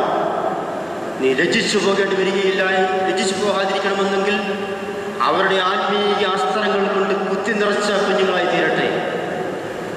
പഴയ നാവനാഴിക എന്ന് പറയുന്ന പട്ടാളക്കാരൻ്റെ കയ്യിൽ ഇപ്പോഴേ തോക്ക് വന്നത്. പഴയ കുട്ടിക്കൂറ പൗഡർ പോലെ ഒരു സൂത്രം ഇവിടെ ഉണ്ടായിരുന്നു. അതിലാണ് എന്ത് നിറച്ചിരിക്കുന്നത്? അസ്ത്രങ്ങൾ നിറച്ചിരിക്കുന്നത്. ശത്രു വരുമ്പോൾ ഓരോ അസ്ത്രവും എടുത്ത് അമ്പ ചെയ്ത് തോൽപ്പിക്കും. അവയെ കൊണ്ട് നാവനാഴിക നിറച്ചിരിക്കുന്ന പുരുഷൻ, ഇവയെ കൊണ്ട് ആത്മീകമായിരിക്കുന്ന അസ്ത്രങ്ങളെ കൊണ്ട് നമ്മുടെ കുഞ്ഞുങ്ങളുടെ ആവനാഴിക നിറച്ച് വരട്ടെ. അല്ലെങ്കിൽ കുഞ്ഞുങ്ങളെ അഴിച്ച് +2 കഴിഞ്ഞോ 10ാം ക്ലാസ് കഴിഞ്ഞോ നഗരത്തിൽ പഠിപ്പിക്കുവാൻ വിടുമ്പോൾ നീ ലജ്ജിച്ചു പോകേണ്ടി വരും. യാതൊരു സംശയവുമില്ല. മെട്രോ സിറ്റികളിലും മറ്റ് സിറ്റികളിലും പഠിക്കുന്ന നമ്മുടെ കുഞ്ഞുങ്ങൾ എത്രയോ പേര് തെറ്റിപ്പോകുന്നു. ബാംഗ്ലൂരിൽ ഒരു ഹോസ്റ്റൽ വിസിറ്റ് ചെയ്യാൻ ചെന്നപ്പോൾ എൻ്റെ ഒരു സ്നേഹിതൻ അച്ഛൻ്റെ മകൾ അവിടെ പഠിക്കുന്നുണ്ട്. പേര് പറയുന്നില്ല ഹോസ്റ്റലിൻ്റെ ഒന്നും. ഏകദേശം ഈ ഭാഗത്ത് ഉള്ള ഒരു കുഞ്ഞാണ്. വേറൊരു കുഞ്ഞിൻ്റെ കാര്യം പറയാൻ വരുന്നത്. ആ ഹോസ്റ്റലിൽ ചെന്നപ്പോൾ ആ കുഞ്ഞിനെ കാണാൻ വേണ്ടി ഞാൻ ഓട്ടോറിക്ഷയിലാണ് പോകുന്നത്. ഒരു കൊച്ചു ഓടി വരുന്നു. ഒരു പെണ്ണാണ് ഓടി വരുന്നത്. കണ്ടപ്പോൾ മനസ്സിലായി മലയാളിയാണെന്ന്. വേഷം തന്നെ കണ്ടപ്പോൾ ഒരു പ്രാകൃത വേഷം പോലെ, എല്ലാത്തിനും ബെന്നിനും അവിടുത്തെ വേഷമാണ് ബാംഗ്ലൂർ. ഓടി ഇങ്ങോട്ട് വന്നിട്ട് ഞാൻ ഓട്ടോറിക്ഷ നിർത്തിയപ്പോൾ ഓട്ടോറിക്ഷയുടെ 2 കമ്പിയിൽ പിടിച്ചൊരു കുലുക്കാണ്. അച്ഛോ ഞാനൊരു അച്ഛൻ്റെ മോളാണ് എന്ന് പറഞ്ഞു. ചോദിച്ചപ്പോൾ ഈ ഏരിയ ഇപ്പോൾ ഉള്ളത് നമ്മുടെ ഈ തിരുവിതാംകൂർ ഭാഗത്തൊക്കെ ഉള്ളത്. അച്ഛോ ഞാൻ നശിച്ചോളാം, ഒടിച്ചു പൂസായി നിൽക്കും. ഒരു നിവൃത്തിയില്ല ആ കൊച്ചോട് സംസാരിക്കാൻ. കാരണം ആ കൊച്ചു അതിനകത്ത് കീറുന്ന ലക്ഷണം മാത്രം അച്ഛനെ കണ്ട ഭക്തി കൂടില്ല. അങ്ങനെയും കൂടുതലുണ്ട്. ഇങ്ങനെയൊക്കെ ചെയ്യുന്നവർക്ക് അങ്ങനെ ഭക്തിയും കൂടും. പെട്ടെന്ന് ഓട്ടോറിക്ഷക്കാരോട് പെട്ടെന്ന് വിടാൻ പറഞ്ഞു, അല്ലെങ്കിൽ പ്രശ്നം ഉണ്ടാകും. പിന്നെ ആ കൊച്ചു പിന്നെയും പ്രശ്നമാണ്. അവളങ്ങ് എന്തൊക്കെയൊക്കെ പറയണമെന്നുണ്ട്, പക്ഷേ തല നേരെ നിൽക്കുന്നില്ല. പ്രിയമുള്ളവർ, നഗരത്തിൽ വിട്ടതാ പഠിപ്പിക്കുവാൻ. അങ്ങനെയുള്ളവർ ലജ്ജിച്ചു പോകുകയില്ല. ആവനാഴിയെ ദർശിക്കണം. ആത്മീയമായിരിക്കുന്ന അസ്ത്രങ്ങൾ കൊണ്ട് നമ്മുടെ കുഞ്ഞുങ്ങളുടെ ആവനാഴികയിൽ മൊബൈൽ ഇഷ്ടം പോലെ നിറച്ചിട്ടുണ്ട്. ഒരു ഇതിനകത്ത് 4-5 സിമ്മൊക്കെ കയറ്റിയിടുന്നത്. 2Gയും 3Gയും ഒക്കെ, അല്ലെങ്കിൽ ടാബോ ഒക്കെ കുറേ ഒത്തിരി സാധനം ഇപ്പോൾ വന്നിട്ടുണ്ട്. പ്രിയമുള്ളവരെ, അതൊക്കെ നിങ്ങൾ നിറയ്ക്കുമ്പോൾ ഒരു കാര്യം കൊണ്ട് വിസ്മരിച്ചു പോകരുത്. അതിൽ ആവനാഴിയെ നിറച്ചിരിക്കുന്നത് എന്തെല്ലാം പ്രശ്നങ്ങളാണ് എന്നുള്ളത് പ്രത്യേകമായിട്ട്. ഉരുളക്കുപ്പേരി പോലെ നമ്മുടെ കുഞ്ഞുങ്ങൾ നഗരവാദത്തിൽ വെച്ച് ശത്രുക്കളോട് സംസാരിക്കുമ്പോൾ അവർ തരം താണു പോകാതെ ലജ്ജിച്ചു പോകാതിരിക്കണമെന്നുണ്ടെങ്കിൽ വീരൻ്റെ കയ്യിലെ അസ്ത്രങ്ങൾ പോലെ നമ്മുടെ കുഞ്ഞുങ്ങളെ രൂപപ്പെടുത്തുവാനുള്ള ഉത്തരവാദിത്വം ഇവിടെ കൂടുതലും അമ്മയപ്പന്മാരാണല്ലോ ഉണ്ട് എന്നുള്ളത് പ്രത്യേകമായിട്ട് ഓർക്കുക. എത്ര സങ്കീർത്തനമാണ് ഞാൻ പറഞ്ഞെന്ന് പറയാമോ? ശലോമോൻ്റെ സങ്കീർത്തനമാണ് 127 സങ്കീർത്തനം. 127, 128 കുടുംബകാവ്യമാണ്. വീട്ടിൽ പോയി സമയം കിട്ടുമ്പോൾ വായിച്ചു നോക്കണമേ. എല്ലാവർക്കും അറിയാവുന്ന സങ്കീർത്തനമാണല്ലോ. ആകയാൽ നമുക്ക് അഭിമാനിക്കുവാനായി പ്രിയമുള്ളവരെ ഒന്നുമില്ല എന്ന് ചിന്തിക്കണം. ലഭിച്ചതല്ലാതെ എനിക്ക് ഒന്നുമില്ല. ആര് പറഞ്ഞതാ? പരിശുദ്ധനായ പൗലോസ് ശ്ലീഹ പറഞ്ഞതാണ്. ലഭിച്ചതെങ്കിലോ ലഭിച്ചതുപോലെ നീ എന്തിനാണ് പുകഴുന്നത്? ലഭിച്ചതെന്ന് വെച്ച് നീ എന്തിനാണ്? പ്രിയമുള്ളവരെ, ലഭിച്ചതാണ്. പൗലോസ് ശ്ലീഹയ്ക്ക് പുകഴുവാൻ ധാരാളം ഉണ്ടായിരുന്നു. പക്ഷേ പൗലോസ് ശ്ലീഹ ഒന്നിലും പുകഴി അല്ലെങ്കിൽ ഒന്നിലും അഭിമാനം കൊണ്ടില്ല എന്നുള്ളത് നമ്മൾ പ്രത്യേകമായിട്ട് അവിടെ മനസ്സിലാക്കുകയാണ്. ആകയാൽ നമുക്കൊന്നിലും പുകഴുവാനില്ല എന്നുള്ളത് പ്രത്യേകമായിട്ട് നമ്മൾ ഇവിടെ ഓർക്കേണ്ടതാണ്. ആകയാൽ ഈ ഒരു വേദഭാഗത്തിലൂടെ വളരെയധികം നമ്മൾ ചിന്തിക്കേണ്ടിയിരിക്കുന്നു. പരിശുദ്ധൻ്റെ കബറിടത്തിന് അല്ലെങ്കിൽ കർത്താവിൻ്റെ ക്രൂശിൻ്റെ പാദപീഠത്തിൽ നമ്മൾ ചുംബിച്ചുകൊണ്ടിരിക്കുമ്പോൾ, ദൈവമേ, നീ എനിക്ക് തന്നതല്ലാതെ ഒന്നുമില്ല. പലപ്പോഴും എൻ്റെ അഹങ്കാര നിമിത്തം, അവിവേക നിമിത്തം ഞാൻ പലതും പറഞ്ഞു പോകുന്നുണ്ട്. എന്നോട് ക്ഷമിക്കണമേ എന്നുള്ള അർത്ഥത്തിൽ യഥാർത്ഥമായി കർത്താവിനെ ആരാധിക്കാൻ തക്കതിൽ വേണം കർത്താവ് ഇവിടെയാകട്ടെ എന്ന് ആശംസിക്കുകയും പ്രാർത്ഥിക്കുകയും ചെയ്യുകയാണ്. രണ്ടാമതായിട്ട് ഒരാശയം കൂടി പറഞ്ഞു കൊള്ളട്ടെ, എന്നിട്ട് ആ ഭാഗം ഞാൻ വിടുകയാണ്. നല്ല ആത്മദാഹമുള്ളവർ ഭാഗ്യവാന്മാർ. ഒന്നാമതായിട്ട് ആത്മാവിൽ ദരിദ്രരെന്ന് പറഞ്ഞത് അഭിമാനിക്കത്തക്ക ഞാൻ പറയുകയുണ്ടായി. നല്ല ആത്മദാഹമുള്ളവർ ഭാഗ്യവാന്മാർ, സ്വർഗരാജ്യം നിനക്കുള്ളത്. അതും ശരിക്കും നമ്മൾ സ്വയമായിട്ട് വിലയിരുത്തേണ്ടതാണ്. എത്ര പ്രാർത്ഥിച്ചാലും, എത്ര വിശുദ്ധ കുർബാന അനുഭവിച്ചാലും, എത്ര ധ്യാനത്തിൽ പങ്കുകൊണ്ടാലും, എത്ര സമയം ദൈവികമായിരിക്കുന്ന വ്യാപാരങ്ങൾ ഏർപ്പെട്ടാലും, ഒരു വാക്ക് ഞാൻ എടുക്കുകയാണ്, മതി വരാത്ത ഒരു കൊതി, അല്ല അത്യാഗ്രഹം എന്ന് ചോദിച്ചു. മലയാളത്തിൽ വേറെ ഭാഷ പറയാൻ കിട്ടുന്നില്ല. മതി വരാത്തൊരു കൊതി, എത്ര പ്രാർത്ഥിച്ചാലും മതി വരുന്നില്ല. പിന്നെയും പ്രാർത്ഥിക്കുവാനുള്ള ഒരാഗ്രഹം, ഒരു വ്യഗ്രത, അതിനെയാണ് ആത്മദാഹം. 42-ാം സങ്കീർത്തനത്തിൻ്റെ ആദ്യവാക്യം എല്ലാവർക്കും പറഞ്ഞേ, മാൻ നീർത്തോടുകളിലേക്ക് ചെല്ലുവാൻ കാക്ഷിക്കുന്നത് പോലെ ദൈവമേ, എൻ്റെ ആത്മാവ് നിന്നോട് ചേരുവാൻ കാക്ഷിക്കുന്നു. മാനിനെ പോലെ എപ്പോഴും വെള്ളം കുടിച്ചുകൊണ്ടിരിക്കണം. എപ്പോഴും വെള്ളം കുടിക്കുവാൻ വേണ്ടി വ്യഗ്രത കാട്ടുന്ന ആടിൻ്റെ വർഗം തന്നെയാണ് മാനും. കുറച്ചേ കുടിക്കത്തുള്ളൂ. കുടിച്ചിട്ട് പിന്നെയും ഓടിപ്പോകും, പിന്നെയും ദാഹിക്കും, പിന്നെയും ഓടി വന്ന് കുടിക്കും. അതുകൊണ്ട് ഇതിന് ചുറ്റുപാടുകളൊക്കെയാണല്ലോ മാൻ നിൽക്കുന്നത്. അതുകൊണ്ടായിരിക്കുമല്ലോ ദാവീദ് അപ്രകാരം മനോഹരമായ 42-ാം സങ്കീർത്തനക്കാരൻ എഴുതി വെച്ചിരിക്കുന്നത്, മാൻ നീർത്തോടുകളിലേക്ക് ചെല്ലുവാൻ കാക്ഷിക്കുന്നത് പോലെ ദൈവമേ എൻ്റെ ആത്മാവ് നിന്നോട് ചേരുവാൻ ഇതാ കാക്ഷിക്കുന്നു. ഈ കാക്ഷ നമുക്കുണ്ടാകട്ടെ, നല്ല ആത്മദാഹം നമുക്കുണ്ടാകട്ടെ. ഇവിടെ ഇരുന്ന് എത്ര ധ്യാനം കേട്ടാലും മതി വരാത്തൊരു കൊതി. പിന്നെയും വാശി നോക്കിയിരിക്കുക, അച്ഛൻ സമയം പോകുന്നല്ലോ. നമ്മുടെ പള്ളിയിലൊക്കെ ക്ലോക്ക് വെച്ചിട്ടുണ്ട്, ക്ലോക്കിലോട്ട് നോക്കിയിരിക്കും. ചിലപ്പോൾ ഒത്തിരി അനൗൺസ്മെൻറ്റിൻ്റെ ആധിക്യം ഒത്തിരി കൂടുതലായിട്ട് ക്ലോക്കെ നോക്കിയൊക്കെ കൊണ്ടുപോകും. പള്ളിയിലേക്ക് ഒത്തിരി അനൗൺസ്മെൻറ്റൊക്കെ ഒത്തിരി കൂടുതൽ ആരാധനക്കാലത്തും അതല്ല ഞാൻ പറയുന്നത്. ആയതിനാൽ എത്ര പ്രാർത്ഥിച്ചാലും മതിവരാത്ത ഒരു അനുഭവത്തിലേക്ക് നാം ആയിത്തീരുമ്പോൾ ഈ വാക്യം നമ്മിലാകും. നമ്മുടെ കാര്യം ചെയ്ത ശാസ്താംകോട്ടയിൽ കബറടങ്ങിയിരിക്കുന്ന ബാബാ തിരുമേനി എല്ലാവർക്കും ഇഷ്ടം അല്ലേ? എല്ലാവർക്കും ഇഷ്ടം. അദ്ദേഹത്തിൻ്റെ ഏറ്റവും ഇഷ്ടമുള്ള കാര്യം അദ്ദേഹത്തിൻ്റെ ആരാധന. അദ്ദേഹത്തെ ലോകം മുഴുവനും വാഴ്ത്തിപ്പുകഴ്ത്തിയ ആരാധനയുടെ കാര്യത്തിൽ, പ്രാർത്ഥനയുടെ കാര്യത്തിൽ എത്ര പ്രാർത്ഥിച്ചാലും അദ്ദേഹത്തിന് പ്രാർത്ഥിച്ച് കൊതിക്കുന്നല്ല അദ്ദേഹം പോയിരിക്കുന്നത്. അവിടെ പോയി പ്രാർത്ഥിക്കാൻ പോയിരിക്കുകയും എത്ര പ്രാർത്ഥിച്ചാലും കൊതി തീരത്തില്ല അദ്ദേഹത്തിന്. ഞാൻ പറഞ്ഞു കേട്ടിട്ടുണ്ടല്ലോ, എല്ലാവർക്കും അറിയാമല്ലോ, ഈ ദേവാലയ കുദാശയൊക്കെ വൈകിട്ടും രാവിലെയുമായിട്ട് സദ്യപ്രാർത്ഥനയ്ക്ക് ഇങ്ങനെ സ്വീകരണമൊക്കെ കഴിഞ്ഞിട്ട് പിന്നെ സ്വീകരണത്തിനൊക്കെ അതിലിപ്പോൾ കൂടുതലും പ്രാമുഖ്യമുള്ളത്. അത് കഴിഞ്ഞ് ആരാധന തുടങ്ങും, കുദാശ തുടങ്ങും, ഒത്തിരി പാട്ടുകളും പാരമ്പര്യം നമ്മളൊന്നും വിടാറില്ല. ഓർത്തഡോക്സ് സഭയിൽ ഒന്നും വിടാൻ പാടില്ല. പക്ഷെ ഒത്തിരി സമയമാകുമ്പോഴത്തേക്ക് ചില ഭാഗങ്ങൾക്കൊന്ന് കട്ട്ഷോട്ട് ചെയ്യുവാൻ തിരുമേനിക്ക് കുറിപ്പ് കൊടുക്കും അച്ഛന്മാരൊക്കെ. തിരുമേനി ഒന്ന് കട്ട്ഷോട്ട് ചെയ്താണ്, അല്ലെങ്കിൽ ആൾക്കാർക്ക് പോയിട്ട് രാവിലെ വരണ്ടേ. അപ്പോഴത്തേക്ക് തിരുമേനി എന്ത് ചെയ്യും, നിവൃത്തിയില്ലാതെ വരുമ്പോൾ കുറച്ചൊക്കെ ഒന്ന് കട്ട് ചെയ്തിട്ട് ആൾക്കാരെല്ലാം പോയി കഴിയുമ്പോൾ എന്ത് ചെയ്യും, തിരുമേനിയും അച്ഛന്മാരോട് ചേർന്നിട്ട് എന്ത് ചെയ്യും, അത് മുഴുവൻ ചൊല്ലി തീർക്കും. ഞാൻ പറഞ്ഞത്, ഞാൻ ദീപന്യാസ തിരുമേനിയുടെ സെക്രട്ടറി ആയിട്ട് പോയിട്ടുണ്ട്. പത്തനാപുരം മൗണ്ട് ആബൂർ ദേറായിൽ മദ്രാസനാധിപനായിരുന്ന സെക്രട്ടറി ആയിട്ട് പോയിട്ടുണ്ട്. തിരുമേനി എപ്പോഴും ഈ ഭാഷയിലേക്ക് പോയിക്കൊണ്ടിരിക്കും.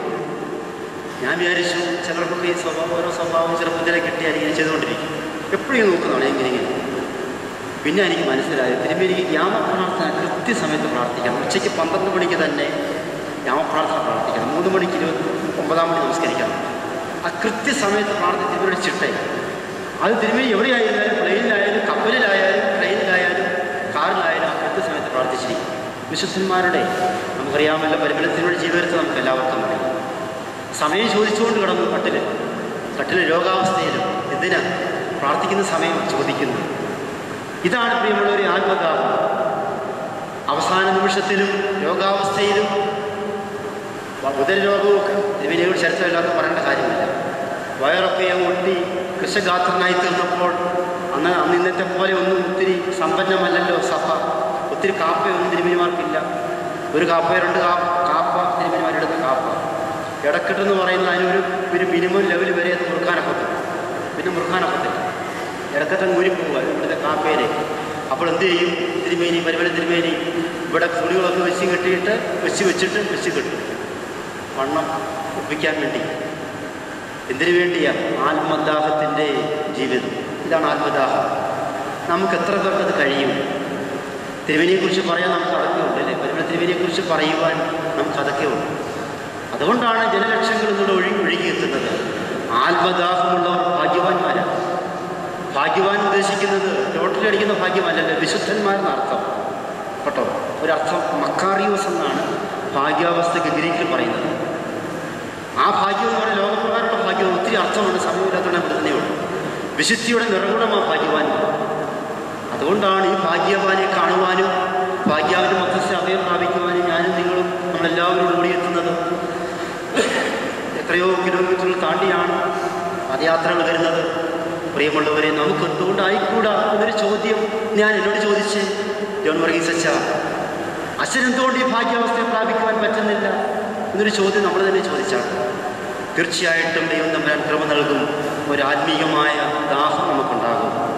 ഈ ആത്മദാഹം നമുക്ക് എപ്പോഴുണ്ടാകുന്നുവോ അപ്പോൾ മാത്രമേ ആത്മാവിൽ ദാരിദ്ര്യം എന്ന് ഉള്ള വാക്കിൽ നമുക്ക് പൂർണ്ണമാവുകയുള്ളൂ. ഞാനൊരു പള്ളിയിൽ ചെന്നു, ആൻഡമാനസിലാണ്. അവിടെ വികാരിയായിട്ട് പോകുകയാണ്. അവിടുത്തെ ആദ്യത്തെ വികാരി. നമ്മുടെ നാട്ടിൽ നിന്ന് ഒത്തിരി പേരെ കുടിയേറ്റം പാർപ്പക്കാരായി പാർപ്പിച്ചിട്ടുണ്ട്. അവിടെ പോർട്ട്വെയർ ഒന്നുമല്ല, വലിയ സിറ്റിയിലല്ല, റിമോട്ട് ഐലൻഡ്സിൽ. അവിടെ ചെന്നപ്പോൾ അച്ഛന്മാരുടെ കുറവുകൾ കാരണം അവർക്ക് വിശുദ്ധ ഒരു കുർബാന കാണാനും അനുഭവിക്കുവാനും പറ്റിയിട്ടില്ല. കുർബാനയെപ്പറ്റി ഒരു ക്ലാസ് എടുത്തിട്ടാണ് ഞാനിവിടെ കുർബാന ചെല്ലാൻ തുടങ്ങി. ആർക്കും അറിയാം, ഹിന്ദി സംസാരിക്കുന്ന പിള്ളേരൊക്കെ 1950 കാലഘട്ടങ്ങളിലൊക്കെ കുടിയേറി പാർത്തവരെ അവിടെയൊക്കെ. നമ്മുടെ എം വി ജോർജ് അച്ഛൻ വാസ്തവത്തിൽ സിനിമയിൽ മാത്രമേ ചെന്നിട്ടുള്ളൂ 64-ൽ. അതിനുശേഷം അങ്ങനെ അച്ഛന്മാരും ചെന്നിട്ടില്ല. കോൾബേർ സിറ്റി അച്ഛന്മാരുണ്ട്. ഈ ഭാഗത്തോട് അച്ഛന്മാർക്ക് പോകാൻ ബുദ്ധിമുട്ടാണ്. കാരണം വലിയ പള്ളി ആയതുകൊണ്ട് കോൾബേറിൽ തന്നെ അച്ഛൻ നിൽക്കുന്നുണ്ട്. റിമോട്ടിലേക്ക് പോകാൻ സമയമില്ലായിരുന്നു. അവിടുത്തെ വികാരിയായിട്ട് ഞാൻ ചെന്നു. അപ്പോൾ കുർബാന അനുഭവിക്കാത്ത അന്ന് നാട്ടിൽ നിന്ന് കയറി പോയിട്ട് കുർബാന അനുഭവിച്ചിട്ടേ ഇല്ല ഒത്തിരി പേര്. കുർബാന എന്താണെന്ന് അറിയത്തില്ല. എന്തായാലും ക്ലാസ്സൊക്കെ എടുത്തു. ഒരു വിശുദ്ധ കുർബാന അനുഭവിക്കാൻ വേണ്ടി തീയാണ് തീക്കട്ടയാണെന്ന് ഞാൻ പഠിപ്പിച്ചു പോയി. പേടിയായിപ്പോയി. അപ്പോൾ ഒരു അമ്മച്ചി ചോദിക്കുമോ, അച്ഛോ ഇത് ഞങ്ങൾക്ക് കിട്ടുമോ, ഇത് അനുഭവിക്കുവാൻ പറ്റുമോ അച്ഛോ, ഇത്രമാത്രം വിശുദ്ധമായത് ഞങ്ങൾക്ക് അനുഭവിക്കുവാൻ പറ്റുമോ എന്നൊരു അമ്മച്ചി എന്നോട് ചോദിച്ചു. എനിക്കൊന്ന് കരച്ചിൽ, ദൈവം എനിക്ക് പോലും ഇല്ലാത്ത വിശ്വാസം, എനിക്ക് പോലും ഇല്ലാത്ത ആത്മീയ ഇത്രമാത്രം അഗാധമായിരിക്കുന്ന വിശ്വാസം ഈ അമ്മച്ചിക്കുണ്ടായല്ലോ. അന്ന് കുർബാന അനുഭവിക്കാൻ വന്നവരൊക്കെ വിറച്ചോണ്ടാവും. പേടിച്ച് വിറച്ചാ വരുന്നത്. കാരണം ഇതെന്തോ ദിവ്യമായിരിക്കുന്ന അനുഭവത്തിലേക്ക് അവർ പങ്കുകൊള്ളുവാൻ പോകുക. യേശു ക്രിസ്തു ഉള്ളിലേക്ക് ഇറങ്ങി ആവസിക്കുവാൻ പോകുകയാണ്. ഇറങ്ങി വരുന്ന അനുഭവത്തിലേക്ക് ഒരു തീ തൊടുന്ന അനുഭവം അവർക്ക് തോന്നുന്നത്. നമുക്ക് എത്ര പേർക്ക് ആ ഒരു അനുഭവത്തിലേക്ക് വരുവാൻ പറ്റുന്നുണ്ട്, ആ ദാഹത്തിലേക്ക് വരുവാൻ പറ്റുന്നുണ്ട്? ഇവിടെ എത്രയോ സൗകര്യങ്ങളുള്ളപ്പോൾ ആ ദാഹം നമ്മൾ മറന്നു പോകുകയാണ്. പ്രിയമുള്ളവരെ, വളരെയധികം നമ്മൾ ചിന്തിക്കണമേ. എൻ്റെ ആത്മദാഹം എത്രമാത്രമുണ്ട്. പറഞ്ഞാൽ ഒത്തിരി പറയാനുണ്ടല്ലോ. 11:45 പോകുന്നു. അതുകൊണ്ട് അടുത്തൊരു ഭാഗത്തിലേക്ക് കൂടി പോകണമെന്നുണ്ട്. ദൈവികമായിരിക്കുന്ന അത്രമാത്രം അർത്ഥങ്ങൾ ഉൾക്കൊള്ളുന്നതാണ് പ്രിയമുള്ളവരെ ഈ സെർമൺ ഓൺ ദ മൗണ്ട് 5-6-7 അധ്യായം. അതുകൊണ്ട് 2 കാര്യങ്ങൾ ഓർപ്പിക്കുകയുണ്ടായി. ഒന്ന്, നിനക്ക് ലോകത്തിൽ അഭിമാനിക്കത്തക്കതായി എന്തെങ്കിലും നിന്റെ കയ്യിലുണ്ടെങ്കിൽ, നിന്റെ പക്കലുണ്ടെങ്കിൽ, നിന്റെ വീട്ടിലുണ്ടെങ്കിൽ, നിന്റെ സമ്പത്തിലുണ്ടെങ്കിൽ അതൊന്നും നിൻ്റേതല്ല. ദൈവം നിനക്ക് ദാനമായി തന്നതാണ്. യഹോവ തന്നു, യഹോവ എടുത്തു, യഹോവയുടെ നാമം വാഴ്ത്തപ്പെടുമാറാകട്ടെ. പ്രിയമുള്ളവരെ, ദുഃഖത്തിൻ്റെ പാനപാത്രം കർത്താവിൻ്റെ കയ്യിൽ തന്നാൽ സന്തോഷത്തോടെ അത് വാങ്ങി ഹല്ലേലൂയ പാടുന്ന കൊച്ചു ഉപദേശിച്ചെടുക്കുമ്പോൾ ആ ഒരു ആത്മീയതയിലേക്ക് ഉയരുവാൻ ആ പാട്ട് നമ്മൾ ഉറപ്പിക്കുകയാണ്. ദൈവം തന്നു, ദൈവം എടുത്തു. അതാണല്ലോ ആ പാട്ട് എഴുതാൻ കാരണം. തൻ്റെ മകനെ എടുത്തപ്പോൾ പാടിയതാണല്ലോ, അല്ലേ? എല്ലാവർക്കും അറിയാവുന്നതാണ്. പ്രിയമുള്ളവരെ, രണ്ടാമത്തെ ആശയം ആത്മദാഹമുള്ള ഭാഗ്യവാന്മാർ. രണ്ടാമത്തെ ഒരു അഷ്ടസൗഭാഗ്യം കൂടി പെട്ടെന്ന് ചിന്തിച്ച് വിടുകയാണ്. അപ്പോഴത്തേക്ക് സമയമാകുകയും ചെയ്യുമല്ലോ. ദുഃഖിക്കുന്നവർ ഭാഗ്യവാന്മാർ, അവർക്ക് ആശ്വാസം ലഭിക്കും. ദുഃഖിക്കുന്നവർ ഭാഗ്യവാന്മാർ, അവർക്ക് ആശ്വാസം ലഭിക്കും. ഇത് എന്ന് ചിന്തിച്ച് നോക്കിക്കേ, ഇത് ശരിയാണോ? ഞാൻ ഒരിക്കലും പ്രാർത്ഥിച്ചിട്ടില്ല, കർത്താവേ എനിക്ക് നാളെ കുറച്ച് ദുഃഖം തരണമേ. നിങ്ങൾ ആരും പ്രാർത്ഥിക്കുമോ തോന്നുന്നില്ല. നമ്മൾ പ്രാർത്ഥിക്കുന്നത് ഇങ്ങനെയാണ്: ദൈവമായ കർത്താവേ, സന്തോഷകാലങ്ങളെയും സുഭിക്ഷ സംവത്സരങ്ങളെയും പ്രദാനം ചെയ്യണമേ. ദുഃഖം നമ്മൾ ഒരിക്കലും പ്രാർത്ഥിച്ച് വാങ്ങിക്കാറില്ല, കിട്ടിയാൽ വാങ്ങിക്കുമേ. പ്രിയമുള്ളവരെ, ഇവിടെ കർത്താവ് പറയുന്നു ദുഃഖം ഒരു ഭാഗ്യമാണ്. എങ്ങനെ മനസ്സിലാക്കാൻ പറ്റും ഇത്? ദുഃഖം ഒരു ഭാഗ്യമായിട്ട് നമുക്ക് ചിന്തിക്കാൻ പ്രയാസമാണ് ഈ ലോകത്തിൽ. പക്ഷെ ചിന്തിച്ചാൽ മതിയാവും. കർത്താവ് പറഞ്ഞ വാക്യം ദുഃഖിക്കുന്നവർ ഭാഗ്യവാന്മാർ. എഴുതിയിരിക്കുന്ന ദുഃഖം ഇച്ചിരി കട്ടിയുള്ളത്. തൻ്റെ അരുമ സന്താനമായ ഓമനപുത്രനായി ഔസേപ്പിനെ പൊട്ടക്കിണറ്റിൽ തള്ളിയിട്ടിട്ട്, സഭ നമുക്കറിയാമല്ലോ, ഉടുപ്പ് അവിടെ രക്തത്തിൽ മുക്കിയിട്ടുകൊണ്ട് അപ്പനെ കാണിക്കുന്നു. നിന്റെ മകൻ മരിച്ചുപോയി, ദുഷ്ടമൃഗങ്ങൾ കൊന്നു. യാക്കോബ് അതീവ ദുഃഖിതനായി പൊട്ടിക്കരഞ്ഞു പോയി. യാക്കോബ് അങ്ങനെ കരയുന്ന ആളൊന്നുമല്ല, ഇച്ചിരി കൗശലക്കാരനൊക്കെ. പക്ഷേ അവിടെ പെട്ടുപോയി. തൻ്റെ ഓമനപുത്രനെ മരിച്ചു എന്ന് കേട്ടപ്പോഴത്തേക്ക് പൊട്ടിക്കരഞ്ഞെന്ന് എഴുതിയിരിക്കുന്നത്. അത് വലിയ വിലാപമായിരുന്നു. ആ ഒരു വാക്കാണ് അവിടെ എഴുതിയിരിക്കുന്നത്. അത്രമാത്രം കഠിന ദുഃഖം അനുഭവിക്കുന്നവൻ ഭാഗ്യവാൻ. എങ്ങനെ നമുക്കതിനെ മനസ്സിലാക്കുവാൻ പറ്റും? പ്രിയമുള്ളവരെ, പെട്ടെന്നത് 1-2 വാക്യങ്ങൾ കൊണ്ട് പറഞ്ഞു നിർത്തിക്കൊള്ളാം. ദുഃഖം ഒരു ഭാഗ്യമാണ്. ഇന്ന് ഇത്രയും ആളുകൾ കടന്നു വന്നിരിക്കുന്നു. ഈ ഭാഗ്യമുള്ളതുകൊണ്ടാണ് ഇത്രയും പേർക്ക് ഇതിലൂടെ വരാൻ പറ്റിയത്. നമുക്ക് സന്തോഷം മാത്രമേ ഉള്ളൂവെങ്കിൽ അത് ലോകനിയമമാണല്ലോ. മനുഷ്യൻ അവിവേകം കൊണ്ടായിരിക്കാം അഹങ്കാരിയായിപ്പോയി. ദുഃഖം മാത്രമേ ഉള്ളൂവെങ്കിലും ഒത്തിരി അങ്ങ് തളർന്നു പോകും. ഒരു സമ്മിശ്രമായ ലോക ജീവിതം. ദുഃഖമെന്ന് പറയുന്നത് ഒരു ഭാഗ്യാവസ്ഥയിലേക്ക് നയിക്കുന്ന ഒരു വലിയ ഘടകം. എൻ്റെ ജീവിതത്തിലും എല്ലാവരുടെയും ജീവിതത്തിൽ ദുഃഖമുണ്ട്. ദുഃഖമില്ലാത്ത മനുഷ്യർ കുറവാണ്. നിന്റെ ഹൃദയത്തിലൂടെ ഒരു വാൾ കടന്നതാ വിശുദ്ധ ദൈവമാതാവ്. എല്ലാവർക്കും ദൈവമാതാവിനും ഒരു ദുഃഖം. പ്രിയമുള്ളവരെ, കർത്താവിനും ഒരു ദുഃഖം അനുഭവിക്കേണ്ടതായിട്ട് വന്നു. പിതാവെ, കഴിയുമെങ്കിൽ ഈ പാനപാത്രത്തിൻ്റെ കാര്യം പറഞ്ഞത് ആ ഒരു ആശയത്തിലൂടെ ചിന്തിക്കാം. പക്ഷേ ഈ ദുഃഖം എന്തിനു വേണ്ടിയാണ്? ഒരു ഭാഗ്യത്തിന് വേണ്ടിയാണ്. നമ്മുടെ ജീവിതത്തിൽ ഒരു ദുഃഖം വന്നു കഴിഞ്ഞാൽ അത് മാനസാന്തരത്തിലേക്ക് നമ്മെ നയിക്കും. നമുക്ക് യാതൊരു സംശയമില്ല, രോഗം വരട്ടെ, ഒരു പ്രയാസം വരട്ടെ, തീർച്ചയായിട്ടും ആ രോഗത്തിലൂടെയും ഭാരത്തിലൂടെയും എത്രയോ ആളുകളോട് വന്ന് ആശ്വാസം പ്രാപിച്ചു പോകുന്നു. ദുഃഖത്തിലൂടെ ദൈവത്തിങ്കിലേക്കുള്ള ഒരു വഴിയാണേത് ദുഃഖം. അത് ദുഃഖബാധിത. ദുഃഖമില്ല എങ്കിൽ നമുക്കിങ്ങനെ ഇരിക്കാൻ പറ്റത്തില്ല. സന്തോഷം മാത്രമേ ഉള്ളൂ എങ്കിൽ എന്തോ എപ്പോഴത്തെ ഭാഷന് അടിപൊളിയായിട്ടൊക്കെ പോകത്തേ ഉള്ളൂ. പക്ഷെ അത് കുഴി ചെന്ന് ചാടും. എല്ലാം ചെന്ന് കുഴിയിലാണ് ചാടുന്നത്. സന്തോഷമൊക്കെ ചെന്ന് ചാടുന്നത് കേട്ടോ പ്രിയമുള്ളവരെ. കുറച്ച് നാൾ സന്തോഷം കൊണ്ട് ഓടാം, പക്ഷേ നീ ഇന്ന് കുഴി ചാടേണ്ടി വരും. ഇപ്പോഴത്തെ ഫേസ്ബുക്കും ട്വിറ്ററും അങ്ങനെയുള്ള ഒത്തിരി കൊണ്ടല്ലോ, അതൊക്കെ കുഴി ചാടിക്കുന്നതാണ് പ്രിയമുള്ളവരെ. ഈ മൊബൈലും ഒരു വിധത്തിൽ നല്ലതാണെങ്കിലും നല്ല വശം മാറ്റി വെച്ച് കഴിഞ്ഞാൽ അത് കുഴി ചാടിക്കുന്ന വശങ്ങളാണ് കൂടുതലുമുള്ളത്. ആധുനിക മാധ്യമങ്ങളും കുഴിയിൽ ചാടിക്കുന്നത്. സന്തോഷം തരുമായിരിക്കാം, പക്ഷേ അതിനപ്പുറത്ത് ഒരു അപകടമുണ്ടെന്നുകൂടി നീ മനസ്സിലാക്കണം. അതുകൊണ്ടാണ് കർത്താവ് പറഞ്ഞത്, ദുഃഖിക്കുന്നവർ ഭാഗ്യവാന്മാർ. ആയതുകൊണ്ട് അതിനെ നമുക്ക് ഇങ്ങനെ ഡിഫൈൻ ചെയ്യാം. നിൻ്റെ ജീവിതത്തിൽ നിനക്ക് ഏത് ദുഃഖം വന്നാലും അതിൻ്റെ കർത്താവ് അറിഞ്ഞാണ് എനിക്ക് തന്നത് എന്ന് വിശ്വസിക്കുന്നവനും വിശ്വസിച്ച് ജീവിക്കുന്നവൻ ഭാഗ്യവാൻ. അങ്ങനെ തന്നെ നമുക്ക് എഴുതാം, പഠിക്കാം. എന്തിൻ്റെ ജീവിതത്തിൽ ഏത് ദുഃഖം വന്നാലും ചിലപ്പോൾ നിനക്ക് താങ്ങാൻ പറ്റുമെന്ന് അറിയുകയില്ല. പക്ഷേ എൻ്റെ കർത്താവിന് നിന്നെ കൊണ്ടൊരാവശ്യമുണ്ട്, നിന്നെക്കുറിച്ച് ഉദ്ദേശമുണ്ട്. അതുകൊണ്ടാണ് നിനക്ക് ആ ദുഃഖം തന്നത് എന്ന് നീ താൽക്കാലിക ആ സമയത്ത് ദുഃഖിച്ചാൽ പോലും പിന്നീട് നീ അനുദപിച്ചതിലേക്ക് തിരിച്ചു വന്നാൽ അതിനപ്പുറത്ത് നിനക്കൊരു ആശ്വാസം കിട്ടും. മരണവും രോഗവും തീരാവ്യാധികളും കടങ്ങളുമൊക്കെ ദുഃഖങ്ങൾ തീർച്ചയായിട്ടും മനുഷ്യ ജീവിതത്തിലുള്ളത്. അതൊരു ഭാഗ്യമാണ് പ്രിയമുള്ളവരെ. കർത്താവ് പറയുന്നു ദുഃഖം ഒരു ഭാഗ്യമാണ്. പക്ഷെ ഒരു കൂട്ടർ പറയുന്നു ദുഃഖത്തെ മറികടക്കുവാൻ നിങ്ങൾ ഞങ്ങളുടെ അടുത്ത് വാ. സമയമില്ലാത്ത ആ ഭാഗത്തേക്ക് പോകുന്നില്ല. തങ്കു എന്നൊക്കെ പറയുന്ന കക്ഷികൾ വേദവിപരീതമാണ് പറയുന്നത്. കർത്താവിനെതിരാണ് പറയുന്നത്. നിങ്ങൾക്ക് ദുഃഖമുണ്ടോ, രോഗമുണ്ടോ, കടബാധ്യതയുണ്ടോ, നിങ്ങൾ ഇങ്ങോട്ട് വാ, പെട്ടെന്ന് മാറ്റിത്തരാം, മാല ഉരി തന്നാൽ മതി. പ്രിയമുള്ളവരെ, ആരും കബളിക്കപ്പെടരുതേ, വേദവിപരീതത്തിലേക്ക് പോകരുതേ എന്ന് പറഞ്ഞപ്പോൾ ഓർത്തെന്ന് മാത്രമേ ഉള്ളൂ. ദുഃഖം വരുമ്പോൾ ദൈവസന്നിധിയിൽ മുട്ടുമടക്കി പ്രാർത്ഥിക്കുക, വിശുദ്ധ കേന്ദ്രങ്ങളിൽ പോയി പ്രാർത്ഥിക്കുക. ദുഃഖം കർത്താവ് ആശ്വാസത്തിലേക്ക് മാറ്റിത്തരും, യാതൊരു സംശയമില്ല.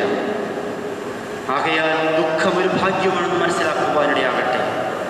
ഒരു മനുഷ്യൻ 2 കൂട്ടുകാരുണ്ട്. പേരിങ്ങനെ തന്നെ ഇരുന്നോട്ടെ, പേരൊന്നും വേണ്ട. ഒരാളുടെ പേര് ആനന്ദമെന്നും ഒരാളുടെ പേര് ദുഃഖമെന്നും. മോർണിംഗ് വാക്കിന് പോകുന്നു മനുഷ്യൻ. ആദ്യം ആനന്ദം എന്ന് പറയുന്ന കൂട്ടുകാരനെ കണ്ടു. നമുക്കെന്തോ ഒരു സന്തോഷമെന്നറിയാമോ? നമ്മുടെ സ്വന്തം കൂട്ടുകാരെ കാണുമ്പോൾ, പ്രത്യേകിച്ച് തമാശകൾ പറയുന്ന കൂട്ടുകാരെ കാണുമ്പോൾ ഒത്തിരി സന്തോഷം. ആനന്ദം എന്ന് പറയുന്ന കൂട്ടുകാരൻ്റെ കൂടെ 2 കിലോമീറ്റർ നടന്നപ്പോൾ 2 ഫർലോങ് പോലെ തോന്നിയുള്ളൂ. ശരിയായി ജീവിതം സന്തോഷമുള്ളപ്പോൾ സമയം പോലും അറിയത്തില്ല. അവനങ്ങ് പിരിഞ്ഞു. ഒത്തിരി വിഷമം വന്നു. അവനെ വിട്ടു പിരിയുവാൻ ഒത്തിരി വിഷമം വന്നു. അവൻ്റെ വീട് വന്നപ്പോൾ അവനെ ഇറങ്ങിപ്പോയി. ഇച്ചിരി കഴിഞ്ഞപ്പോൾ ദാ വരുന്ന അടുത്ത ആൾ. ആരാണ്? ദുഃഖം. ദുഃഖത്തെ കണ്ടാൽ തന്നെ നമുക്കറിയാം എങ്ങനെയായിരിക്കും. കണ്ണും ചേമ്പി ഇങ്ങനെ കുനിഞ്ഞ് ഒരു വല്ലാത്ത എന്ത് ചോദിച്ചാലും മൂളത്ത് പോലും. ഈ 2 കിലോമീറ്റർ നടന്നത് 20 കിലോമീറ്ററിൻ്റെ പ്രതീതിയാണ്. കാരണം നമുക്ക് ദുഃഖം വന്നാൽ സമയം പോകത്തില്ല, നേരം വെളുക്കത്തില്ല, വെളുത്താൽ ഇരുട്ടുന്നത്. അവസാനം നമുക്കൊരു കൺക്ലൂഷനിലെത്തും. ദുഃഖത്തിൻ്റെ സമയത്ത് ഒത്തിരി പ്രയാസമായി സംസാരിക്കാൻ നടക്കുവാനും സമയം പോയില്ല. പക്ഷേ ആനന്ദമെന്ന് പറയുന്ന കൂട്ടുകാരനെ വിട്ടുപോയപ്പോൾ അവൻ്റെ സന്തോഷം അവനോട് പോയി. ദുഃഖത്തിൻ്റെ കൂട്ടുകാരൻ്റെ കൂടെ ഞാൻ 2 കിലോമീറ്റർ നടന്നു കഴിഞ്ഞപ്പോഴത്തേക്ക് ഞാൻ വേറൊരു വ്യക്തിയായി രൂപാന്തരപ്പെട്ടു. അതുകൊണ്ടാണ് ശലോമോൻ എഴുതിയത്, വിരുന്നു ഭവനത്തിൽ പോകുന്നതിനേക്കാൾ ഉത്തമം വിലാപഭവനത്തിൽ പോകുന്നത്. വിരുന്നു ഭവനത്തിൽ പോകുമ്പോൾ അവിടെ ഡിസ്കോയും ഡാൻസും പോപ്പ് മ്യൂസിക്കും ബഹളങ്ങളുടെ നടുവിൽ നമ്മളായിപ്പോകാം. സന്തോഷത്തിൽ അതിമാർന്ന് നമ്മൾ പാപത്തിലേക്ക് പോകാം. പക്ഷേ വിലാപഭവനത്തിൽ പോകുമ്പോൾ അവിടുത്തെ അലമുറകളും ബഹളങ്ങളും കരച്ചിലുകളും വിലാപങ്ങളും കേൾക്കുമ്പോൾ നമ്മുടെ അവസ്ഥയും അതുപോലെയാണല്ലോ എന്ന് ചിന്തിച്ചു പോകും. ഇപ്പോഴത്തെ വിലാപഭവനത്തിൽ പോയാൽ വിലാപമുണ്ടോ എന്ന് സംശയം. അവിടെ മൊത്തം വീഡിയോക്കാരാണ് നിയന്ത്രിക്കുന്നത്, അല്ലേ? വീഡിയോക്കാരൊക്കെ ഇങ്ങനെ നിയന്ത്രിക്കുക. മരിക്കുന്ന ഏതോ ഒരു ചടങ്ങ് പോലെ പാവപ്പെട്ട അമ്മച്ചിക്ക് അപ്പച്ചൻ്റെ മുഖത്തൊരു അന്ത്യചുംബനം നൽകണമെന്നുണ്ട്. പക്ഷേ കൊടുക്കത്തില്ല, സമ്മതിക്കത്തില്ല. നിൽക്കെന്ന് പറയുകയാണ്. വരട്ടെ. അവസാനം സ്ലോ മോഷനിൽ കൊണ്ടുപോയി ഇവരുടെ എല്ലാം കൂടെ ഒരു വെടിയോടെ ഒരു ചടങ്ങായിട്ടത് മാറിപ്പോയിരിക്കും. വിലാപഭവനം എന്ന് കുറവാണ്. നല്ല ഡ്രസ്സൊക്കെ ചെയ്ത് ഫോട്ടോ സെഷൻ എന്നൊക്കെ പറയുന്നത് കേൾക്കാം. എന്തായാലും പോകട്ടെ. വിലാപഭവനത്തിൽ പോകുമ്പോൾ, യഥാർത്ഥ വിലാപഭവനത്തിൽ പോകുമ്പോൾ നീ ഒരു രൂപാന്തരത്തിൻ്റെ അനുഭവത്തിലേക്ക് നീ മാറ്റപ്പെടുന്നു എന്നുള്ളതാണ് ദുഃഖത്തിൻ്റെ ഒരു വലിയ സത്യം. ആയതിനാൽ നമ്മുടെ ജീവിതത്തിൽ ദുഃഖം വരുന്നത് എൻ്റെ കർത്താവ് അറിയാവുന്ന. എല്ലാവർക്കും പാട്ടറിയാം, പാട്ട് പാടുന്നവരും. പക്ഷേ ദുഃഖം വന്നു കഴിയുമ്പോൾ ബൈപ്പാസ് എടുത്ത് മാറിക്കളയും. ദുഃഖത്തിൻ്റെ പാത്രം പഠിക്കേ കർത്താവൻ ഉച്ചത്തിൽ പഠിക്കും.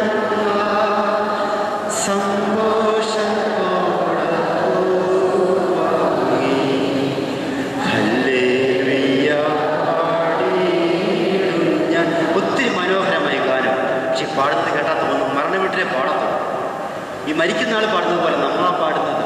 അർത്ഥം മനസ്സിലാക്കിയാണോ പാടുന്നത്? കർത്താവേ, നീ ദുഃഖം തന്നാൽ സന്തോഷത്തോടെ ഹല്ലേലൂയ ഞാൻ പാടുന്നവനാണ് ഈ ഞാൻ. അതിലെ പാടിൻ്റെ അർത്ഥം ഞാൻ പാടുമെന്ന് പാടുന്നത്. പ്രിയമുള്ളവരെ, പാടുമ്പോൾ അർത്ഥം മനസ്സിലാക്കി പാടണമേ. അത് പാടുമ്പോൾ ഈ വാക്യം നമ്മൾ ചിന്തിക്കുക. തീർച്ചയായിട്ടും ദൈവം തമ്പുരാൻ നമുക്ക് ആശ്വാസം തരട്ടെ. നമ്മുടെ ജീവിതത്തിൽ എന്തെങ്കിലും ദുഃഖങ്ങളുണ്ടെങ്കിൽ എൻ്റെ കർത്താവിന് എന്നെക്കുറിച്ച് എന്തോ ഒരു നല്ല പദ്ധതിയുണ്ട്. ഞാൻ സ്വല്പം കൂടി ശരിയാകാനുണ്ട് ദൈവത്തിൻ്റെ സന്നിധി. സ്വല്പം കൂടി വിശ്വസ്തനാകാനുണ്ട്.